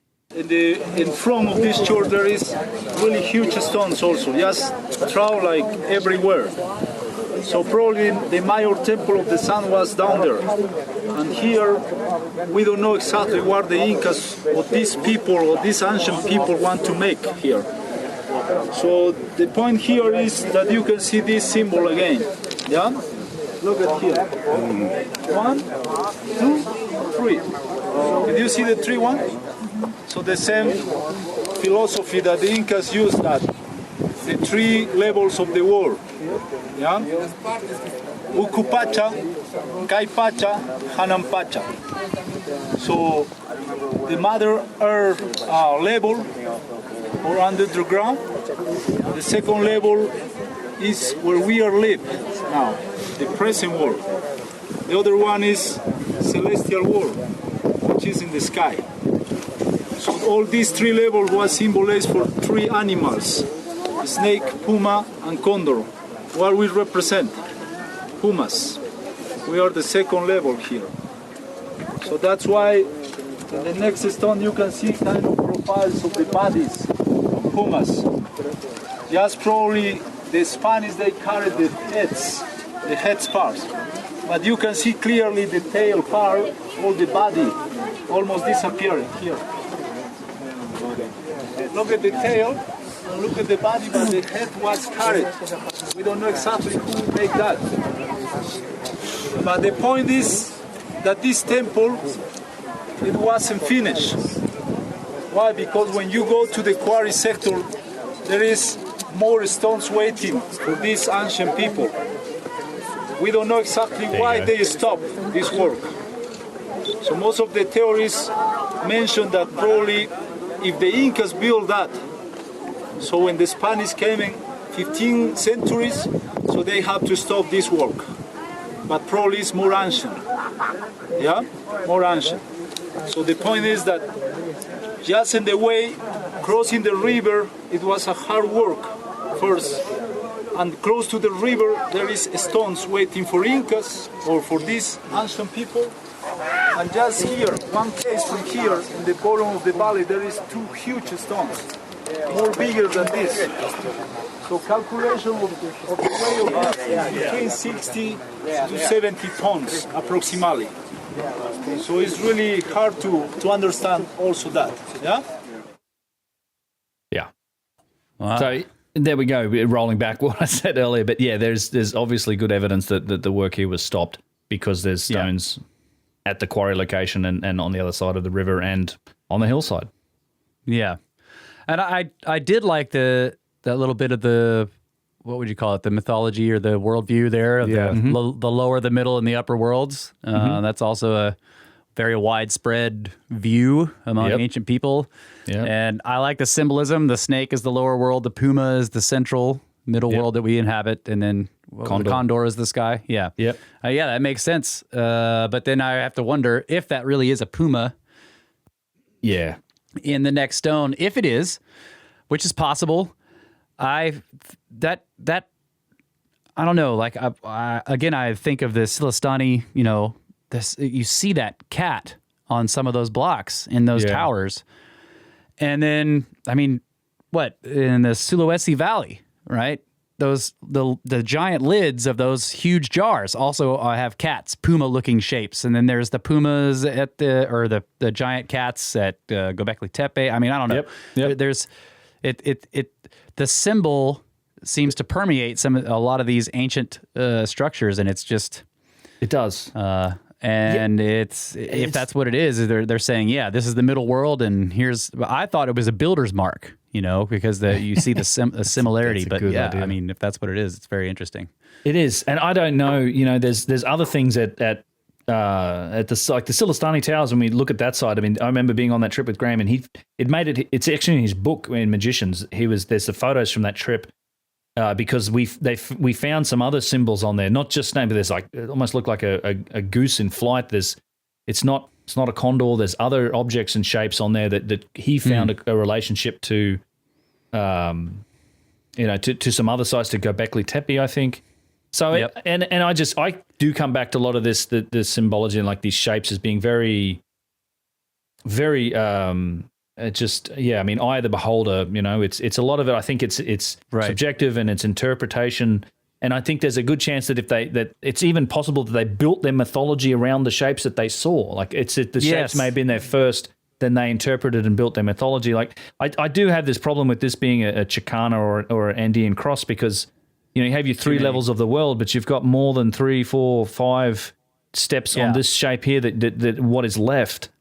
And it's just not consistent. So it's always this sort of gray area of interpretation and subjectiveness to it it's hard to pin down. And I think that's how you can build symbology around it and build up a picture of the world around it and then have it interpreted that way. And it's hard to tell how much of it's that chicken and egg thing, like what came first and how is it being interpreted. And if you get told that's what you're looking at, then that's what you're looking to see. Right. I also feel like that pattern, to me, makes more sense if that block was laid down long ways. Then it's like ziggurats or something, And I don't know who built the wall. Like, there obviously are small stones at the bottom. It's been shimmed up, so possibly the Inca tried to stand up some of this stuff. But then that makes me question these long slivers that are in between them. Did they make those, or was it all lying around and they were able to do it? But that block, if it was laying on its side, then that pattern makes sense. Then you're looking at 3 pyramids, which is really interesting. Right, yeah, like this way, yeah.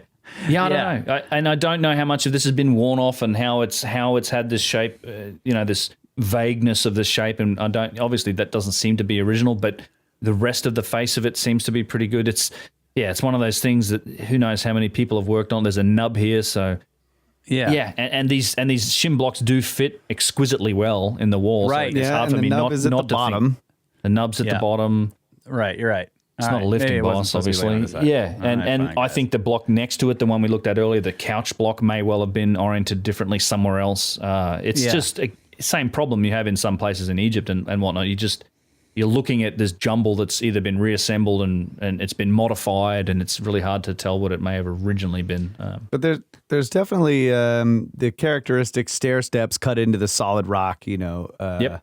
Yeah. So it sort of connects the styles of the, I guess, is it the Urampacha? Yeah, well, and those are the same terms he used for the 3 levels of the world too, which is by design. Like Jesus Gamara kind of adopted that with his terminology, which is the one that I use for the Hanan Pacha, Urampacha, Ikun Pacha, and that's the same, more or less, that they use for the 3 levels of the world and their symbology. Yeah, but it's great site, and they call it a temple, but is it really everything's a temple? I mean, I understand that the terminology, but it's a megalithic site that was totally not finished. Looks like it was barely started. Right. To me. Yeah. Well, I don't know how big, how built it was. I think there was some layers to some of these structures that aren't there now. There's definitely a jumble of blocks at the bottom, so something's fallen down, and whether it was originally finished or not, I mean, it seemed that obviously the fact that there are blocks at the quarry and on route to this site indicates that it wasn't finished. But to what degree it wasn't finished, I'm not sure. And for sure, at the very start, if you remember, we were looking at blocks that are at the jumble, like all jumbled up at the bottom of the hill. So stuff has fallen down, I think, and I don't think that's all staged. Right. Like it's all messed about, and that's consistent with some of the things we see on some of the other sites. So whether work stopped because something happened and then the damage happened, I think that seems to be maybe the case, and then that was left. That maybe it was the cataclysm, and then that's what the Inca found eventually and put together as much as they could. I don't know. It's a mystery. I mean, this is just where we talked about at the start. Like this, it's such a mystery in South America when you look at this stuff. Are there other patterns in any of these blocks besides that one? Is that the only one that has anything like that? So the only here at Ollantaytambo, yes. So there's similar kind of shapes, at least corners. I mean, you see it at that water feature we saw earlier. Yeah.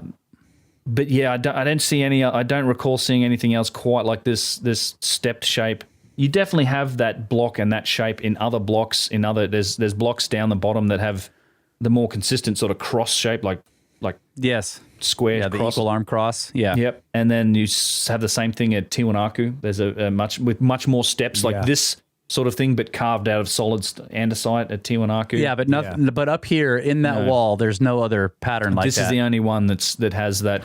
The three of them on here, and then there's these other vague shapes that Rogerio says is like serpent tails or puma heads and tails, which is and there is a nub I up on the top right. Yep. Yeah. Yeah. So if it was laid over, there would be two nubs on the bottom. and I do like your pyramid idea. I think that's actually yeah, pretty cool. three pyramids. Come on, guy. There's the other one at the top there. Yeah. One. There's two, a big one in the front and three. some two smaller ones over Yeah, there. right. Two. Yep. Hard to say. Yeah, it's an incredible site, and it's again, if anyone ever goes down there and you're going to Machu Picchu, make sure you spend some time at Ollantaytambo, which is where you catch the train to get to Machu Picchu, because in many ways this site's almost more impressive. Yeah. Machu Picchu, don't miss it, but this site is lesser well known, but remarkable, and it's.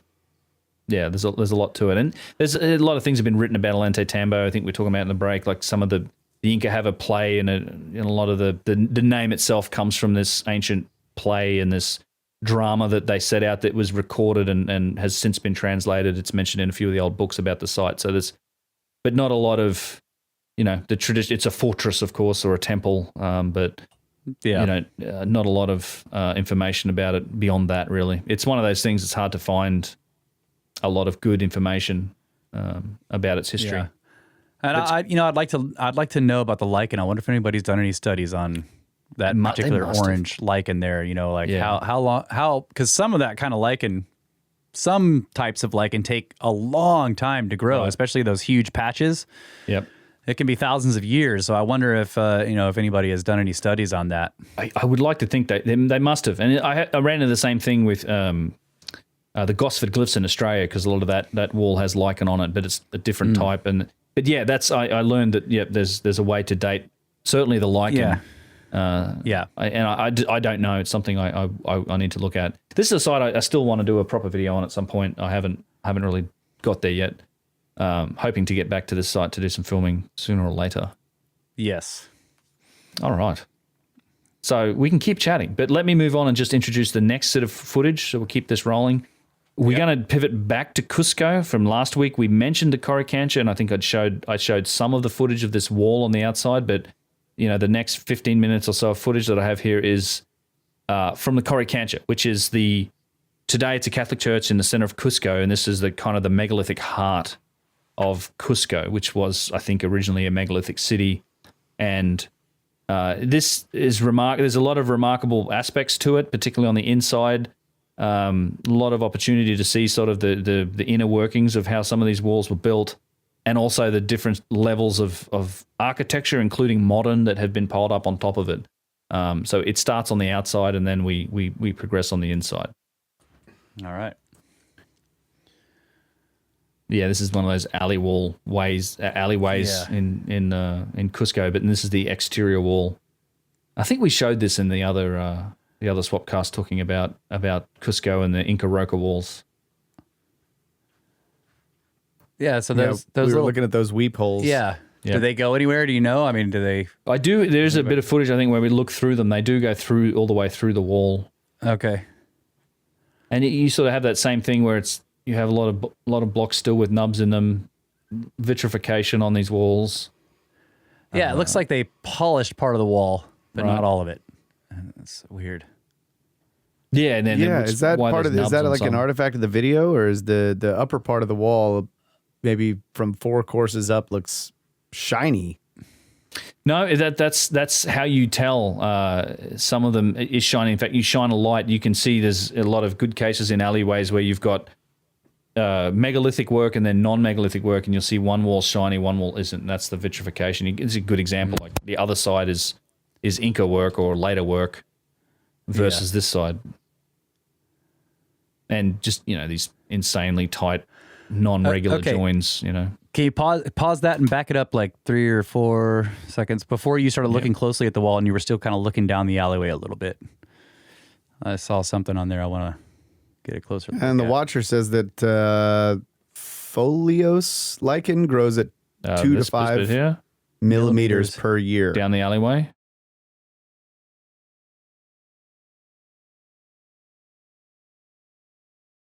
Oh, I might have lost you guys. I did lose you guys. Is that me or you? I'm still on. Yep. Okay. Hey, Brett. Yeah, they dropped out. So I had a bunch of stuff in the chat window. So lichen, Crusoe's lichen actually grows at 0.5 millimeter per year. You guys back? So if you've got a meter in diameter, that would be 2,000 years worth of lichen growth. Oh, wow. Okay. Nice. Yeah, sorry about that. I don't know what happened. We just cut out there. Yeah, you're back. I'm not looking. I don't have the chat window open. I should probably open it up. That's interesting. 1 millimeter a year for that type of lichen. Yeah, he's got 2 different types up there. One of them is 2 to 5 millimeters per year. Another one is 0.5 millimeter per year. So wow. But yeah, there's a bunch of different types. So you can, once you find out what type it is, you can find out what the growth rate is, and you have to check the climate and the moisture level and sunlight and stuff. But yeah, so that's exactly the spot I wanted to look at when I asked you to back it up. There seems to be a line that crosses multiple blocks there. I don't know if that's... Which line are we talking? I'm looking... Is that what it is? Like it's the middle course? Oh, this here? Yeah. This marking? That line goes... that mark, what is that? I don't know. Maybe it's... And it goes across at least 2 or 3 blocks there. Like a discoloration almost. Yeah. Yeah. So it is possible that this was plastered over, that this may be they may have been building on top of this. Certainly on the inside of the Coricancha, all of the walls that are now uncovered have been were plastered over, and then later had to be hammered off. And you have actually some of the tool marks are actually from that removal process from the plaster. And whether that's something like that, or perhaps this is simply wear and tear from people walking down here for however many years. Yeah, running their hands along rubbing their ass on the wall. Oh my God. I don't know. When we were passing it earlier, I thought it looked like it has a shadow underneath it, but it may just be... it is, and it does extend all the way down here too. You're right. Yeah, it's like definitely discoloration. There could have been sediment in here. This might be a sediment layer. This might have been where the dirt was at some point. Right. You saw, because you do see something similar here. Like this might have been. Oh yeah. It's almost as if maybe there was just dirt here, and then I'm sure this floor is probably relatively modern. Yep. In fact, that's probably my best guess, is that this was sediment covering all of this, and then this was once this was cleared out, it was then that's the stain that was left. Yeah. But yeah, you're right. Skip this forward a bit, because I do want to pause here real briefly. You see this a lot, like this type of. The joinery is so fine. Like it blows my mind. It looks straight to the eye, but so many of these curves and joints aren't straight, and that just seems to make it even more complex in terms of making all these matching surfaces and fitting everything together. Oh yeah. And it's just from my perspective, but yeah, it's the like little details. It's giving the impression of being straight, but they're actually not, which makes it way harder. Yeah. But you go inside, and there's definitely there are areas where there is straight work. This isn't one of them. This is very. It's almost like you're increasing the level of degree of difficulty for, I don't know what reason. Right. Yeah. For what reason? It's everywhere. Like little lip, and oh yeah. And if anything, like this is what leads me to this stone softening just in my head. Like it seems to me like this had to have been softened somehow to do this. Yeah. There you go. There's one of these holes. Unless they all the way had through. Yeah, unless they somehow got the Shimmy. entire construction ringing and they cut their own perfect flat surfaces against each other. Because one of the ways, like what we learned in looking into precision, how to get flat surfaces on stone. Like lapping, is just rubbing them together. Yeah. You have to have 3 stones. And you rub 2 of the surfaces together, and then you rub the other 2, and then you take those 2 and rub them together, and you keep doing that over and over, and eventually you will end up with perfectly flat surfaces. Right. But if you just rub 2 surfaces together, they will conform to each other, but they won't be perfectly flat. Like they could be curved a little bit. So it's almost like they set the stones down and then got the whole thing vibrating, and they just let it. They just made perfect, what do you call it? Mating surfaces. There you go. Yeah, mating surface. And then that's actually that leads a lot more credence to the resonance and function. And I tell you what, Russ, that's a great observation on that discoloration on that wall, because I've just noticed that myself for the first. Now I'm looking at it, I saw it. The whole length of this wall has been. Yeah. I suspect that's what it was. Is probably no. I don't want to buy the painting. Thanks. Yeah, good. Good example of reused blocks here, right? So old megalithic blocks plopped into the wall. Rebuilt. And look at even the Inca stonework there, not the megalithic stuff, but that is just beautiful. That's great work. The way they work. It's amazing. I mean, we've tried to build walls. We have built walls out of the natural stone here. Yeah. And what a job. To do what they This did is there, impressive. I mean, that's incredible. Yeah, Brian would call this very like fine Inca work. Like this was stuff they really put an effort into. And there's some mud mortar here and there, but there's a lot of stuff that's actually pretty damn well joined. Like really well this done. upper wall there. It's Yeah. amazing. Yeah, that's what people don't realize. There's such, and if you ever want to do it, I tried this. I'm doing the same thing. I've kind of half built like a wall. I'm trying to build a gate, and same thing. Like it's so difficult. Like there's such a degree of difficulty with this stuff. And I'll just skip back real quick because I wanted to point something out here as well. As That you peel wall around, there, like all these walls on the outside, and we kind of turn the corner, and you can see a lot of these walls and these buildings, the basements and their foundations are all built from this megalithic stone. Yeah. And then the Coricancha itself has, these are the blocks from like Sacsayhuaman that would come down and they were reused and then put in place with mortar by the Spanish and then by the colonial era. And then you can see how it's all been reused. And same here, like this is all reused stone that's then been cemented in by later eras. And you've got this sort of, colonial Spanish and then modern on top. It's this real mix of styles in the one building. The funny thing is so we're inside the Coricancha now, and everyone comes in here to see kind of the Christian artwork and the paintings. It's a famous church. Less people come here to see the megalithic stuff, and again this marking. So all of this stuff on the inside that's now all covered over was all plastered over by the Spanish. So they covered all of this up. And they just made it, they all like solid plaster, and they drew artwork on it. They put Christian stuff on it. And then later on, the Peruvians hammered it all off and exposed it all again. But that's what you see with these marks. And you guys were talking about the trapezoidal windows, and that some of them aren't windows, they're alcoves, but some of them are windows. This is where you see a lot of this stuff. Some of them line up through various sets of walls, which we'll see here. Yep, spinning around. You have to, again, this is one of my early trips with this camera, so bear with me on some of the crazy footage. But you'll get the idea.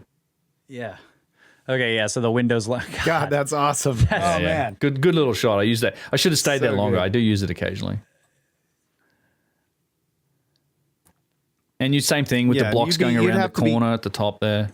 Yep. You'd have to be crazy to plaster over all this. I don't know. Yeah. Well, it's what did Hugh Newman say was the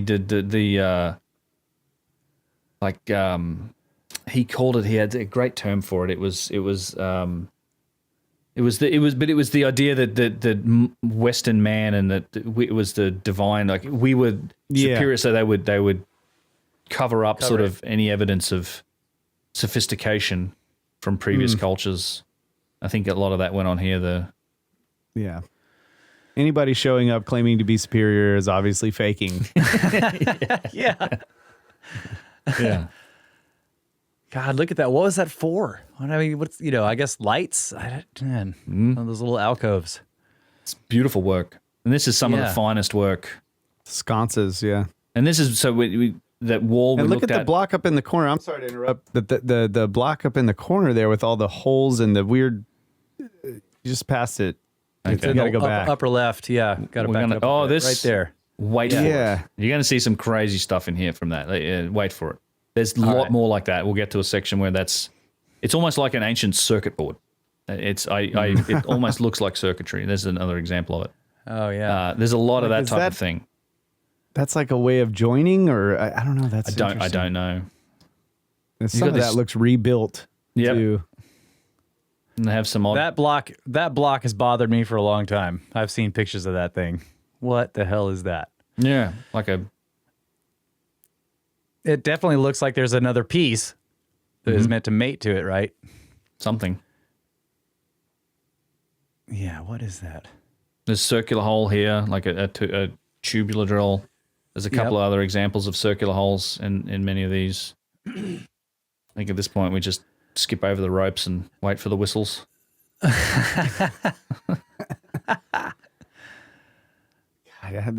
There's Yeah, those are parts. Yeah. Machine parts. those are tractor weights. Yeah, they do look like tractor weights. You just hang that on the I mean, yeah. Tractor weights are pretty much anything that's heavy that you can throw on that plow. Yeah. Yep. That is so strange. What does that say? No, don't sit on this? Yeah, no centaurs. No toka, no centaurs. I like the R's, like centaurs. Yeah. It's like, no sitting, no touching. Yeah. As people look at them and go, this must be a convenient seat, which happens. Right. I mean, same thing in the Egyptian Museum. Some of the big vases, they had to put like Perspex covers over the top of them because back in the day when you could smoke and people would put this like, oh, that's an ashtray. And they'd throw man, wow. throw their smokes in the ashtray. Like, no, that's not an ashtray. That's a priceless artifact, but okay. All that sand outside and you want to throw it down in the vase. Yeah. Well, I don't think that stops them from throwing them down in the sand either. If you look at any other sites, like this modern Egypt's contribution to a lot of these sites is the amounts of trash that are in them. But it's more than Western world than anything else. Yeah. They just have a trash management problem. Yeah. So what could that have been for? It's like, right. I mean, it looks like a vault door, right? Yeah. It does. It looks like a safe door or a vault door. Yeah. So some of them, we'll get to some of those that are in place still. Now this is this is in the courtyard in the center of the Coricancha. Now this is speculated to be the entrance to a tunnel system. This is a well. It's obviously a megalithic block. That this is the tunnel system that supposedly connects to the top of Sacsayhuaman. There's also all these rumors in this area of tunnels going down that have been covered up by the church. So there's a few news stories here and there and some pictures you can see of underneath floor tiles where they found staircases that go down, and very hard to find any real information on it. But yeah, I think that really is a well there in the middle. Like, yeah, it's I don't know if it's a well, it's a block. There's a bottom to the block, but it's sitting on top of something that nobody really knows what's there. I mean, I've just heard rumors. And this is interesting too. This channeled block is one that we see very much like a lot of the stuff in Egypt, where this reminds me of all the white calcite, the crystal blocks in Egypt in the ground with the channeled blocks. Well, and that square one with the square hole through it. Yep. That's like the hardest possible way to make that. Yes. You could just get 4 bricks and stick them together instead of cutting a hole all the way through a square block. Right, this one here. Yeah, right. Yeah. Yes, this is all of that collection very of difficult to make. Yeah. Parts. Pieces and parts of some machine. And we'll get, let me look at you guys can't see this bit, but I'm just looking ahead. Okay, those parts right there, those look like the I can't tell if they are, but are those the key locking cuts on that block? Keystone cuts. Yes, keystone cuts. Yep. Yeah, there are keystone cuts here. We see those at Ollantaytambo also, and I think if we look through that footage, they were also at Ollantaytambo. Okay, So this, yeah. This is kind of looking at the back of the Coricancha. Again, very much reconstructed from leftover blocks, and people have put them in patterns. And this whole courtyard was likely all megalithic at one point. This is all rebuilt, all modern, and just constructed. And this is the wall. Some of the internal structure, you can see kind of the layout of the place. They built the rest of the church kind of around and inside a lot of the megalithic foundations. Yeah.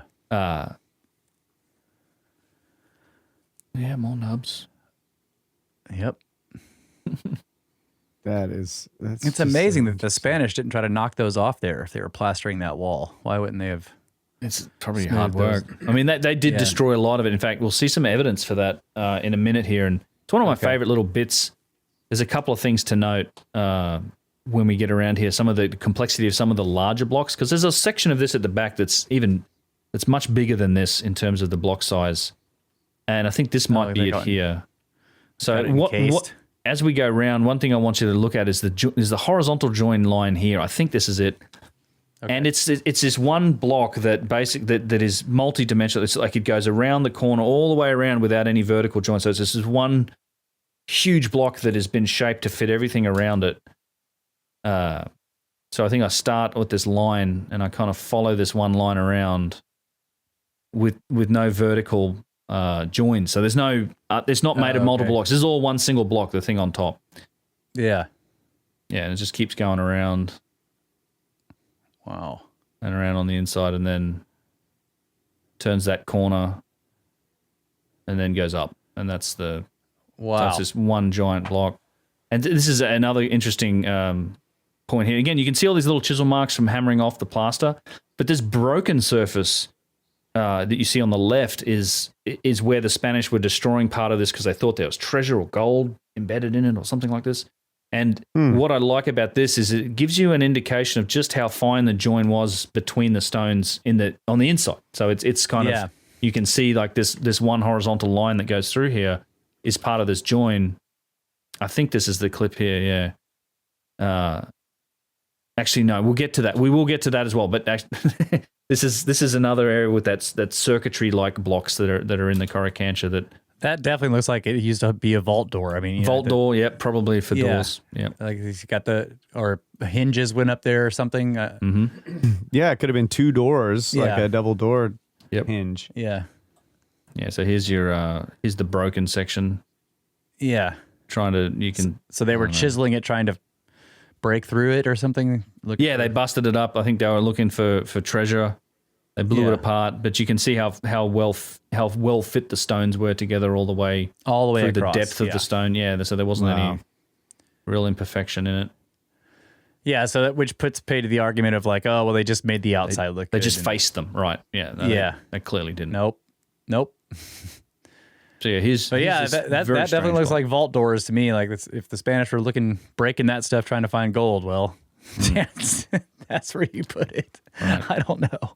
But I don't know what the hell this is. Like this is if those are doors. Like I don't know what all this stuff is for because this is like there's something inset in this clearly. Right. Yeah. It's almost like if you ever take apart a block of a carburetor, they have all these channels cut into it and holes drilled through it, and when the thing is put together, there's pathways that complete that water goes through, or not water, but fuel. Yeah. Fuel or even cooling in the blocks. Right. Same thing. It's exactly. The cooling channels. Seems like that, right? It seems functional. It must have been part of some machine. I don't know. Yeah. But one of the things I've wondered about is how much of this is associated with metallurgy. Right. I don't know. But yeah, you could mount something in there, I guess. All those, but it's just so strange. Yeah. But I like the idea of a vault door. Yeah. This is kind of like shades of Pumapunku and Tiwanaku to me as well in some of these shapes. Yeah. Yes. Yep. And then the consistent alcoves. And then they've left a piece of the plaster here so you can see what the Spanish did so that they plastered over everything and drew artwork on it. They just used it as a canvas. Yeah. They covered up the art to... Yeah, it's hard to paint on that. Yeah. Especially if your paintings are... Yeah. God, that's freaking beautiful. Yeah. Good grief. So do you think it used to be taller than that? Was it roofed? I think it was. Yes. Yeah, I do. Yeah. And that's all seems to be mostly gone now. Yeah. Okay. But and then they built the rest of the structure around it, but it does seem like it was roofed. And I noticed you're talking about a lot of those blocks go around the corner, and it's every other one, right? The block from the left goes around the corner, and then the block from the right goes around the corner. Yep. Yeah. So no fault lines, no. Right. Yeah. Again, if the structure's vibrating or meant to deal with some sort of resonance, then it's going to hold together. Yeah. Yeah, you could almost imagine like, a power plant scenario where there's these huge rods that go from one window to the other, and there's some weird freaking grid of something in there. I don't know. Or it's just like, let me have safety deposit box A. Yeah. Yeah. Could have been. It was just easy. Yeah. I really don't. It's hard to fathom why. But and this shape too, like, so this is I love this trapezoidal window shape, because this is something that the Inca then replicated often like in other sites. There's so many examples of them recognizing that was a significant shape, and then they would replicate it. And this is kind of the top of that wall. The inside of, this is a rare curving wall that you do get in a few different places in Peru. And this is one that curves. This has all sorts of strange protrusions and it's obviously this is like second floor. So we're up here. Yep, upstairs, outside. Same elevation as the other work that we were just seeing, but it's up off the street. There's a picture that I showed in the other Swapcast of the outside wall, the curving wall. This is on the inside of that. Okay, yeah. I remember that, yeah. God, look at that is nubs. strange.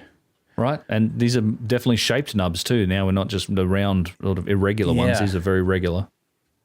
Yeah, I wonder if they were all like that originally. I don't know. That one's been shaved off. Look at that. Yeah. Wow. And damage. So whether this was Spanish or other, somebody's attacked it with, or something's happened to it. Yeah, see, that looked like one of those trapezoidal window type alcoves that you just passed. It would have been a just big the one. bottom part of it, yeah.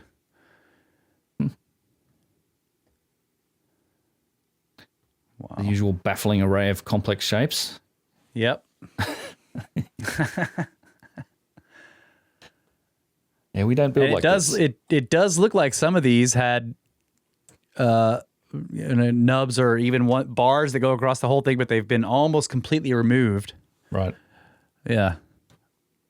Yeah, who knows? I really the original shape and structure of these places is a real mystery. It's hard to you have to remember that when you look at these sites. Like, that's a real strange shape in there too. Like, that is a weird one. Cornice. Yeah. Almost. But it's just so jumbled up now. You have to remember that we just don't know. It's very hard to reconstruct it correctly. And then all the pieces we didn't know where they fit, we stuck them out here in the garden. Right. Wouldn't it be great if there was a, Göbekli Tepe style one of these intentionally buried by the builders? Yeah. That we could find, so when we can slowly uncover it and the whole thing is intact. Yes. Yeah, and you can carbon date the burial. Yeah. Or at least a new library, or not a new library, but a discovery of a library that no one knew about. Yeah. A hidden one would have been. Maybe it will happen in our lifetimes. That would maybe. That would be so awesome. We still haven't explored everything yet. This is true. I think there's still a lot we can discover, but yeah. I wonder about the sites like Pumapunku, where all the blocks are scattered about and they're half buried and they've kind of uncovered them and dug down in the sediment.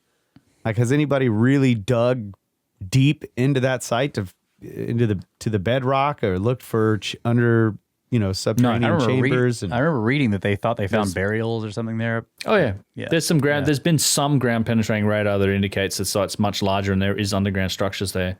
In fact, I did a podcast also recently with Brian Forrester and Jimmy from Bright Insight, and that's something that I will be releasing here pretty soon.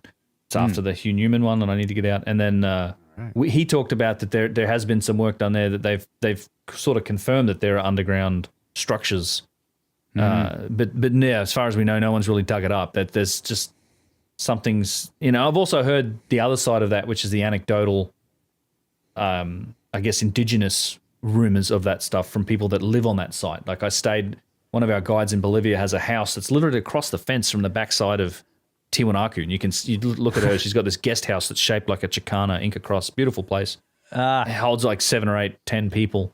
And then you can literally look out and see like the sun gate and it's right there. But she's lived there her whole life and tells you the story of people that they know that there was like these staircases going down at Tiwanaku beneath the Akapana or the pyramid, and they've since been covered up. So, I mean, you take that with the grain of salt that you got to take all this stuff with. But, you know, we've now got some confirmation that Brian was telling me that, yep, they have found evidence for that. But, yeah, no one's excavated it yet. And I suspect there's a lot more to find at that site in particular. And that'd be a good subject for one of these in the future too, because I've got a ton of footage from... I've been there a bunch. It's spent like 4 or 5 days at Tiwanaku and Pumapunku. Oh, Yeah. Wonderful site. Yeah, we definitely should do one. And we should take a break. All right, one more Break segment time. after that. One We'll more get to the break. That's Temple right. of the Moon. Yep. All right.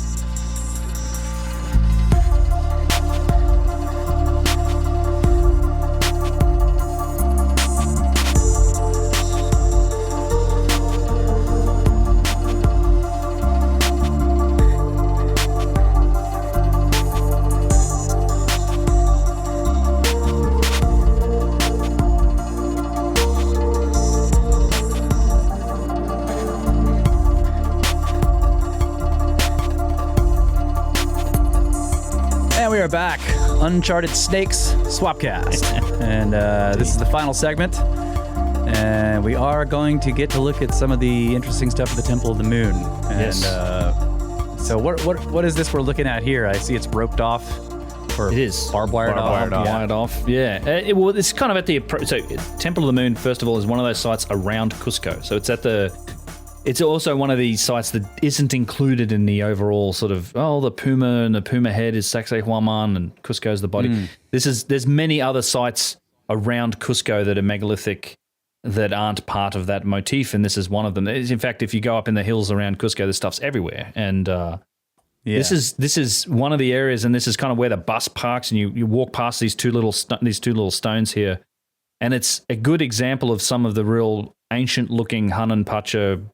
Almost as if the stone was flowing at some point or something, or it just looks tremendously eroded and worked. And this is on the approach to where you then walk over to the Temple of the Moon, which we'll get to. But yeah, these this is just again some really mysterious stonework that's happened here. These steps that are all then super heavily eroded. Yeah. And that's just bedrock jutting up there? Or a I think so. boulder or Yeah, something? it's similar to the hill behind. That looks like limestone. Yeah, The it way that may well be that looks. We have rock here that looks just like that. like that. Yeah. The porous nature, and then there's got that the erosion in it. Yeah. And I was pointing out before we started that the one in the back there, the one that's got what looks like a chair, it seems like it broke off. That square Something was snapped probably off it. taller. Yeah. So that rock that we're walking towards, that's the Temple of the Moon Okay. over there, and then we sort of skip forward a bit. This is a sprawling area, and then you have a ton of that type of stuff here, and then there's these caves that are inside. Again, really short clips, and I think this is actually up on top, above the caves, and just all. I'll just mute that because it's. This is standing up on top of. There's all these caves beneath us. We're on top of the Temple of the Moon area, but again, all of this is the bedrock, and it's just seems to be a lot of Cut work and stone, shaped. and it's cut Yeah. and just very ancient looking. And this is also all these hills in the background. Same thing. You see this in a lot of places. It was So whatever. is this limestone? It I looks think like so. limestone. Yeah. Crystalline. Yeah, you can see the what looks like the layering right there in the Yeah. rock, and then of course the wear, The the sedimentary erosion. nature. Yeah. Yeah, looks familiar. There's Yeah. like Russ said, there's a lot of formations around here that look like that. without the giant stair stepping cut in. Yeah, without the big cuts in it. without somebody obviously having done something to it. Yeah. Somebody waving a shamir around. Yeah, just wafting it around. That's right. Having fun. Yeah, that is something that I need to do a lot more research into, the whole shamir. Yeah, all the legends of stone cutting tools are fascinating, but the shamir is a good one. Yeah, and there's an interesting one that's because most of the legends are concerned with, the Jewish tradition, the legends of the Jews and such. But then there is a very similar one that is South American, and it has the same sort of symbolism involved. It's a bird is involved, and there's like, if there's a hole cut into the rock or something, and the bird nests in there, and then if you cover it with a hard stone or mud or brick or whatever, the bird will go and can't get to its young. The bird will go and fetch some plant, Right. the leaves of some plant, and then bring it back and rub it on the stone and break through the stone somehow. It's like a red paste or something. Is that what it was? Is it a red It's like, color to it or something red like flower, red flowering red- plant or something. that? Right. And I think, who was the guy that, the researcher that went down there that was studying all this stuff? But the surveyor guy? How about... Yeah, and he talked about an amphora or something that was full of some liquid that when they found it, and it yeah, he was looking for the lost city of Z. Is that Yeah, the guy yeah. you're talking about? Yeah. I can't think of his name. Yeah. Now I'm thinking of Petrie, but that's not Yeah, I know. Petrie. I was doing the same thing. No, it was the British. There's a movie Yeah, the about surveyor. it. Yeah. Yeah. Anyway, the amphora Percy. breaks. Yeah, Percy Fawcett. The Percy Yeah. Fawcett. Yeah. The amphora breaks or something, and the liquid came out, and it just like turned the stone that the floor into soft stone, the soft clay, basically. Yeah. There's that account, and then I guess he was the one that wrote about the legend that the locals talked about with the bird fetching something, and of course the plant has never been found or Identified. heard of, but So yeah. this is all rock cut? All of this is just cut out of the stone from the mountaintop? Yeah. Wow. It's It on, looks like on the top of the it looks like caves. yeah, it looks like the bottom of a building, right? Right. Like it used to be taller, and all of the higher stuff is gone. It's broken off. But I mean, I don't know if it was a building. There's weird patterns on the floor, the ground there, but those square cuts down into the rock on the side there, the outside edges are all rough. Like it used to extend higher, but it's been broken off. I don't know.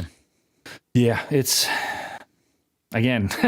You just, I don't know. Zero answers. Somebody's done something to the stone for some reason at some point, and we don't know why or how. And it was obvious, and it appears super ancient.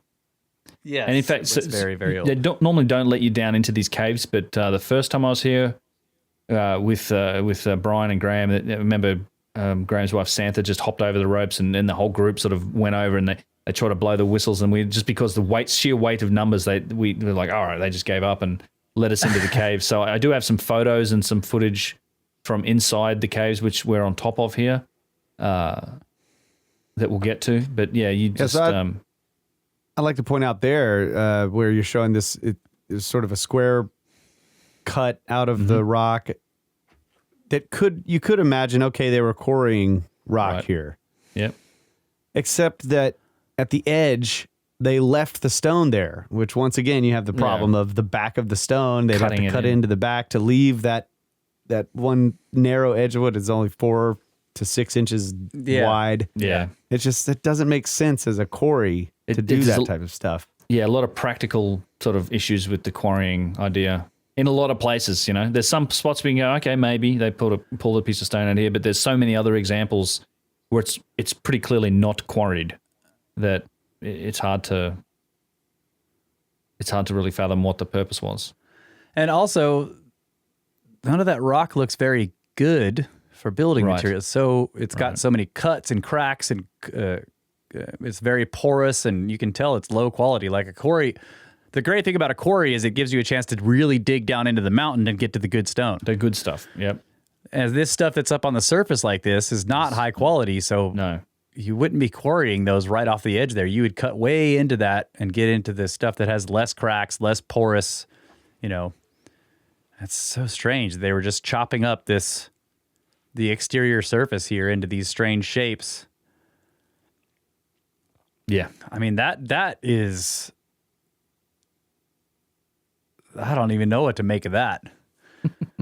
That particular Stair-step feature, boat right here. right. But it looks like that actually looks like concrete. It does. Very Yeah, I old was just thinking the concrete. same thing. Looks like concrete. Yeah. Yeah, but it's the same stone as the rest of the hillside. As the rest So of the mountain, yeah. it is the stone. Whole mountain's concrete. Yeah, maybe the whole thing's Proven, like, yep. and now, Yeah, yep, that's- now we're building whole mountains out of concrete. Mystery solved. It is concrete. Yeah. So this is the cave you're talking about? This is the back entrance to into it. And there's actually the more famous cave is in the front. That has actually it does this, and again there's shaped surfaces in here, and these walls have been worked. But this is at the front side. This is at the back where I was sneaking past the. You're not supposed to go in here. Sneaking past the guards, but I've got some pictures of the other cave at the front. When it has like this big snake motif on the side of the wall. It's also in Hancock's book. The pictures, I think, from this trip, or from the 2013 trip. Some people say it's a sperm, or it's a snake, or it's something on the side of the wall in the main cave. Oh, is it one of those weird snakes with the very large heads? Yes, exactly. Yeah. Okay. Yeah. There's some of those at Göbekli Tepe as well. Yep. But yeah. We'll get to that at the end here, where I've got some Okay. pictures. Yeah. From the first trip. Yeah, that's very familiar looking stone. Yeah. Right. Yeah, I mean it looks like what we have here, very, sort of a strange crystalline limestone, but I don't know. It could be something else. It's not. I don't see any layering really, but don't know.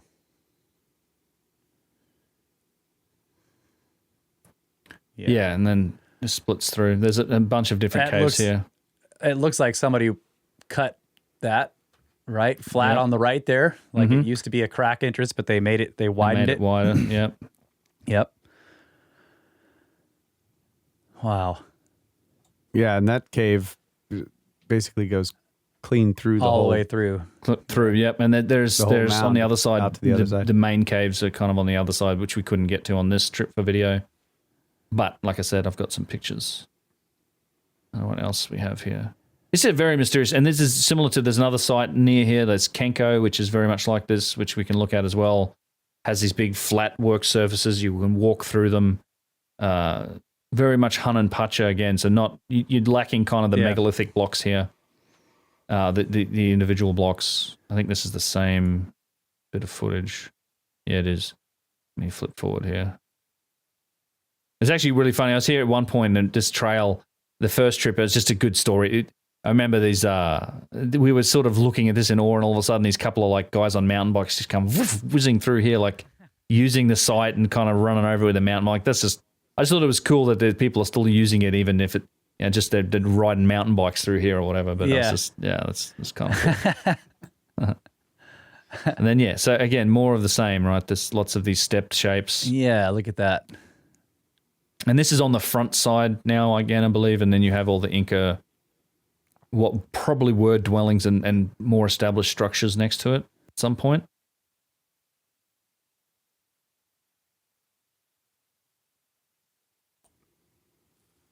Yeah, and so has anybody checked to see if those stones for those dwellings are from that outcrop that was been cut up? Not sure. Not sure. Yeah. Not sure. I suspect that's local stone, so it's probably the local either andesite or limestone from this area.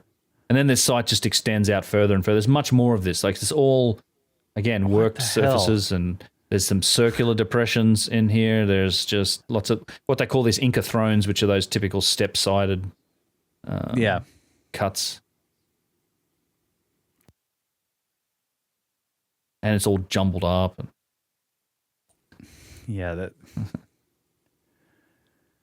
I'd like to know if these are you'd have to. This would be probably hard work, but I'd like to know if these are attached to the mountain or if a lot of these are big boulders, or if they're broken away. But yeah, up there was some blocks. Those were very square. Yep. There were a couple blocks. Yeah, very mysterious site. There's another Zone X is another one that's up here next to Kenko. That's not even, I think, even an acknowledged archaeological. I mean, it's not just a regular, but it's an area that the locals call Zone X, which is more of this. And there's some actually deeper caves that go in there that maybe have led to original tunnels, or these might have been entrances to other areas. Who knows? It's it's one of those. It seems like it seems to me like there's just if this stuff is like lying around the surface, there's got to be there's more underground, more that has to be found. Secrets everywhere. Pretty much, yeah. Yeah, so now that's really interesting how the Inca throne here, this stair step looking chair cut into the rock, is directly across from this flattened wall. Mm-hmm. Almost like I don't know. I mean, if you imagine somebody sitting there, they're looking at a giant flat wall of stone. Yeah. The other thing I wonder is, we talking about they were watching Sacrifice Ball. They had their flat screen right there. They just mounted the flat screen. That's where they they hung the screen. Yeah, so they're watching Sacrifice Ball. Sacrifice Ball. The towers. The courtyards. Yeah. Yep. Yeah, I've been there to Cancun and the Yucatan area where they have the courts and everything where they played all those games. Yeah. There's another, this isn't quarried, right? This is a cutout block. And that's, again, you can't. I wonder if this is like this is the machine staging area. They just came to this outcrop and cut all these shapes to mount machines onto them to do whatever operation they were doing, and then they took all the machinery and left. Possibly. Yeah, it does seem like there's a lot of, it's like stuff fit into some of these areas. Then you have weird stuff like this. Right. And there's other areas where you have channels, like clearly used for liquid or something that flowed down hillsides and... Yep. They were melting the rock and pouring it down the channels and collecting it at the bottom and then building Sacsayhuaman. Maybe. I got it, guys. I got it. There it is. It's solved. Mystery solved. But yeah, that is a really interesting... Mm-hmm. It looks like a little sink. Yeah, little basin. Little bird bath. It reminds me of basin. They call those where they use a boat stone. Yeah, or boat stone. A mortar. Yep. All right. Yeah. But it had a flat bottom. But where they would grind stuff. But it's strange in context of all this other stuff here. All these other cutouts. Yeah, and it seems random. Yes, whimsical. Right. Yeah. There's two scoop marks right there. There's a channel. Is that a part of a channel? Yeah, okay. Yeah, channels and... Yep. It definitely it's melted. There's just... And there's a section of this site that flows down the hill. I don't know if it's the footage is in this clip or it's something we can look at some point. All right. But there's... Go back right there and pause it real quick for a second. Just to cut back. To the channel. Yeah, right there, or a little bit more. Water clearly flowed off that. You can see it. Yeah. Yeah. And yet it's like a foot and a half long? So there's missing pieces. Yes. Yeah, this how is the water how would the water flow off that channel? Right. Without the the source behind it. Yeah. Yeah, you're right. You're absolutely right.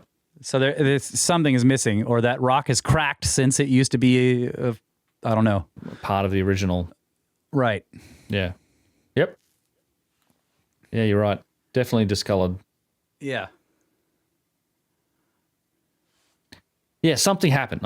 It's just yeah, and this didn't happen between, the time the Inca civilization. This is right. This stuff hasn't. This moved. didn't happen in the 1400s or something. Right. This is Wow. Yeah, everywhere you look in these places, it's just baffling. Yeah. I wonder if the stone didn't used to be that damaged. Yeah, like if it was an uplift or something.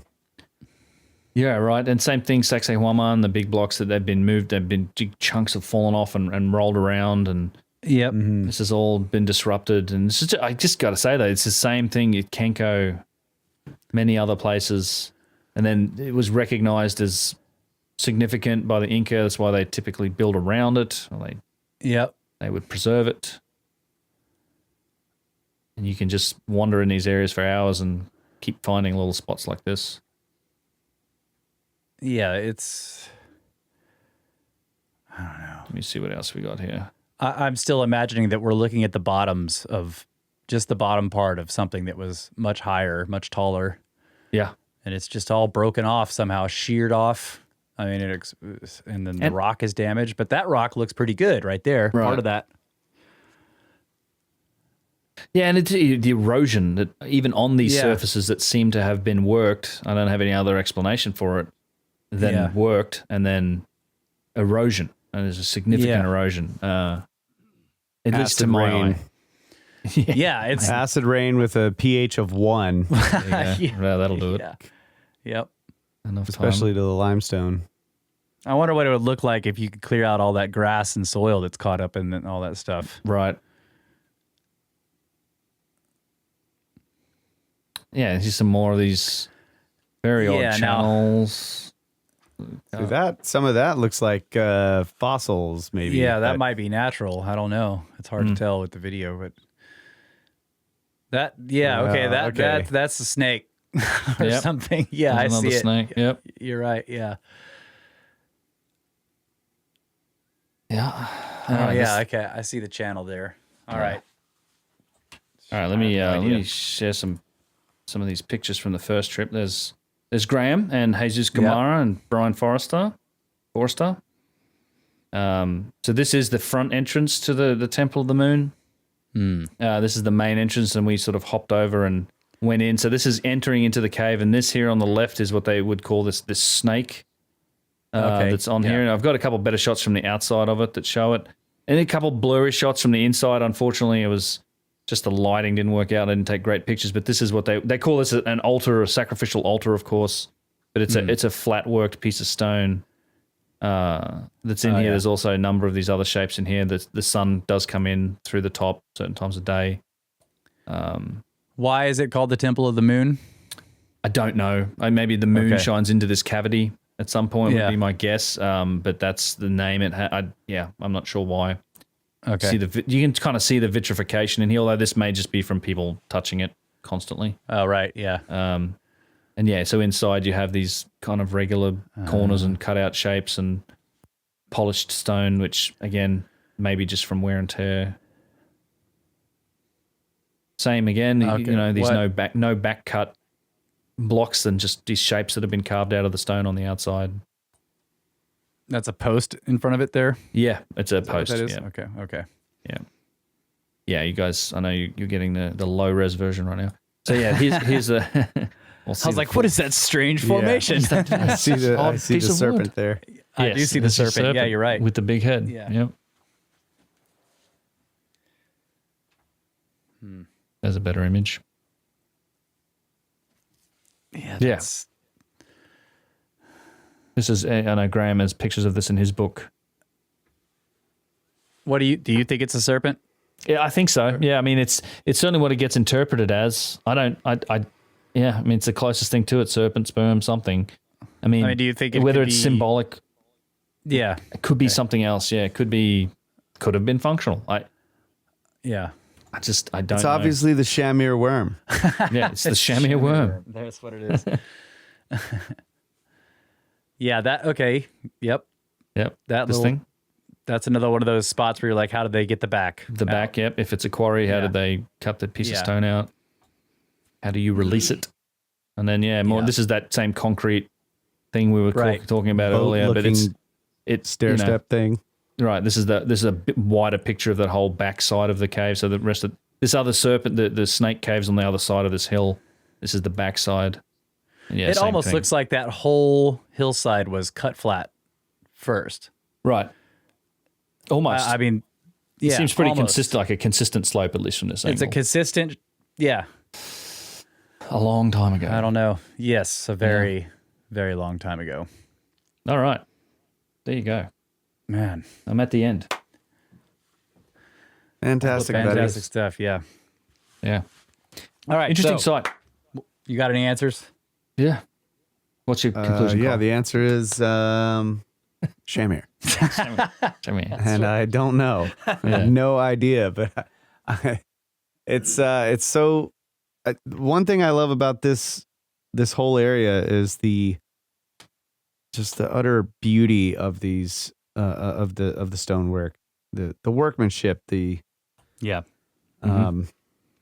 it's just incredible. Yeah. You know, I mean yes, obviously there's, you know, and of course I've never been to any of these sites, but looking at the pictures of the stuff in Egypt, it's also beautiful. It's amazing. But I don't know. There's something about that just very pillowy stonework in the walls, and I don't know. I think Ben calls it cellular. Yeah. It's very organic. Yeah. There's something. It's just incredible, and I wish that we could build stuff like that today because it's amazing. It's just we don't do it that way anymore. No. So I'd love to try. But there's something inspiring about it. It's just so awesome. yeah, you feel that. I mean, when you see it, that's when you have some appreciation for what it must have taken to do it like that. And it's one of those things too. It's not like you make it up as you go along. There's must have been some plan behind it, and that's the baffling part, really. Like, what was the plan? What was the idea? What was the function? What was the reason, if not function? But yeah, I don't. It just makes me want to go back down there again, which hopefully I'll get the chance to do pretty soon. But Yeah, absolutely. Yeah, and you're right. There is when you're kind of looking at it, it looks like there isn't a plan, but the more you look at it, the more you realize that the whole thing is planned. It's very meticulously planned out. Yep. And you start to see patterns that emerge that show you that they meant to do that, and a lot of times they do it over and over and over again. You know, like the little lips at the ends where the lines aren't quite straight. You know, at the joins and the blocks at the Coricancha. Yep, the little bumps. Yeah, a little bump going across, which makes it way harder to do, especially if they had to do that all the way across the top of every block, you know, because it's not just the edge there, but that lip has to be cut into the entire top of the block. Yeah. And it's not only that, but the entire face of every rock is worked in such a way that they all have very distinct shapes just on the face of the stone, but they blend together so well, and it's just breathtakingly beautiful. I love it. Yeah. There's just nothing like it. But it is again it seems like this is the same technology utilized in Egypt, because you see the nubs in some cases much less pronounced there in Egypt, but like the granite casing stones around the bottom of the third pyramid is Mankara. Very much. That's the one. It looks just like a lot of the stuff here in South America. So. The lids to those this Serapeum box, like the one that's shoved in the corner, has those huge. I mean, it looks the same. Yeah. So that's another fascinating part of it. And I mean, even the Inca work, like we had pointed out, some of their work is just really fine, and the fact that they were doing what they were doing at the same time as the Gothic cathedral building period is in Europe. Is very interesting too, because and again that it was happening here. The Pueblo culture used same local stone and adobe. Yep. And they build amazing structures, things like 4-story buildings, inset into cliff walls. Yep. Yeah. Very interesting geometrical shapes in their, the kivas that is repeated over and over again. And inside the kivas, they have those same tapered, I think in the kivas, they're protrusions, but it's the same sort of, tapered trapezoid. Yep. In the kivas. And so I love looking at it, because it's just, again, it's like you see time and time again that this is all connected in some way. Yep. And I want to discover it. I want to know how it was connected. So it's well great. said. It's a wonderful mystery. Yeah. I agree, and we'll get the chance to look at more of them. We have plenty more sites. I think for the next one should be interesting. I think that the next one of these we can do. I think Karnak Temple and Luxor Temple. Yes, which would be looking great. forward to that. We'll pivot back to Egypt. Take a look at some of that stuff because I made a lot of. I saw a lot of stuff that I didn't know about on the recent trip. I've got a lot of footage of that, and like I said, we'll have somebody else I think with us that was on that trip. It should be a good chat as well. So all right, good stuff, guys.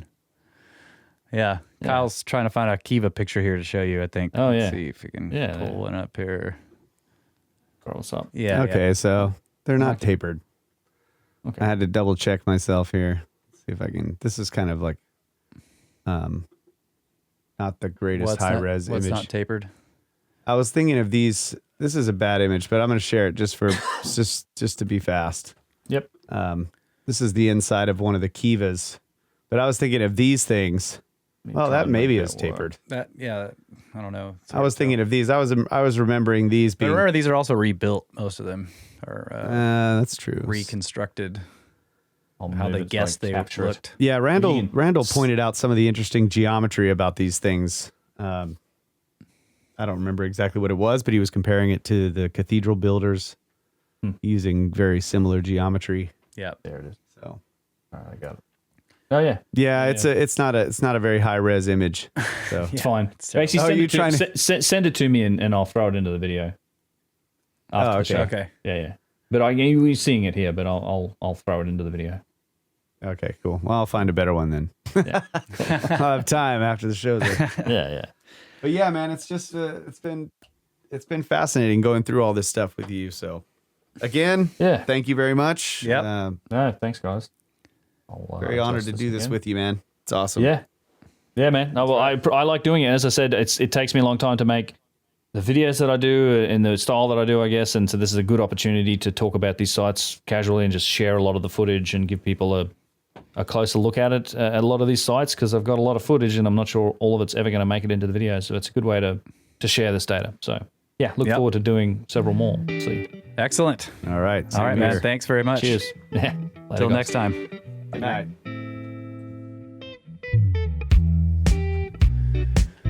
And that was, as always, when we do these with Ben, wonderful. And just got a couple of wrap-up things here. Yep, want to say a big shout out to Karen and Steve. Thank you so much for the birthday pyramid scheme donation gift. One up box. Yeah. Apple Watch Series 3. Yeah. It's awesome. Yeah. Thank you guys so much. Yeah, so I just started using it to right now before I have an actual case to protect it from my rugged lifestyle.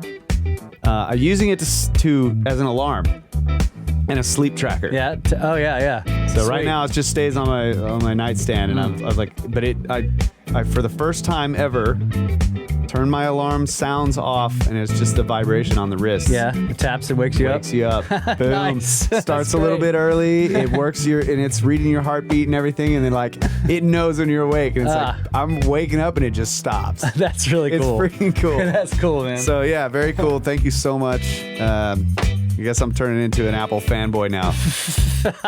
I got the AirPods. I got the iPhone. I got the iMac Mini. Yeah. Not the Well, iMac, it was great. Mac. Karen got a hold of me and said that they wanted to donate to the pyramid scheme, and they had found this watch that they didn't use, and they were like, should we sell it and send you guys the money, or do you want it? I was like, send it to us. Kyle will use it. So yeah, and it showed up just right around time for his birthday. It was perfect. One-up box / birthday present.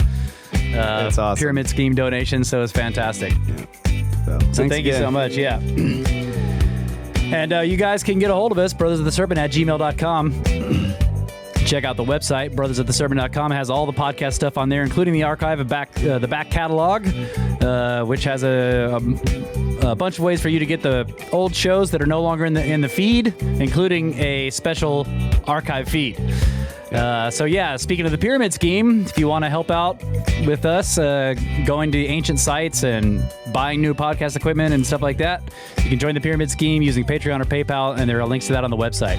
And thanks so much to all of you who have done that. And again, big thanks to Karen and Steve for the watch. That was great. And anything else? Thanks especially to History Shift for putting these videos together. And I know this is a lot more work than our usual logo. Yeah. So thank you so much, buddy, for all the work. We really appreciate it.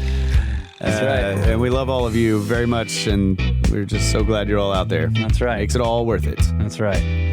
We do love all of you. We always have, of course. And we always will, of course. That's right. So get back to work. Damu.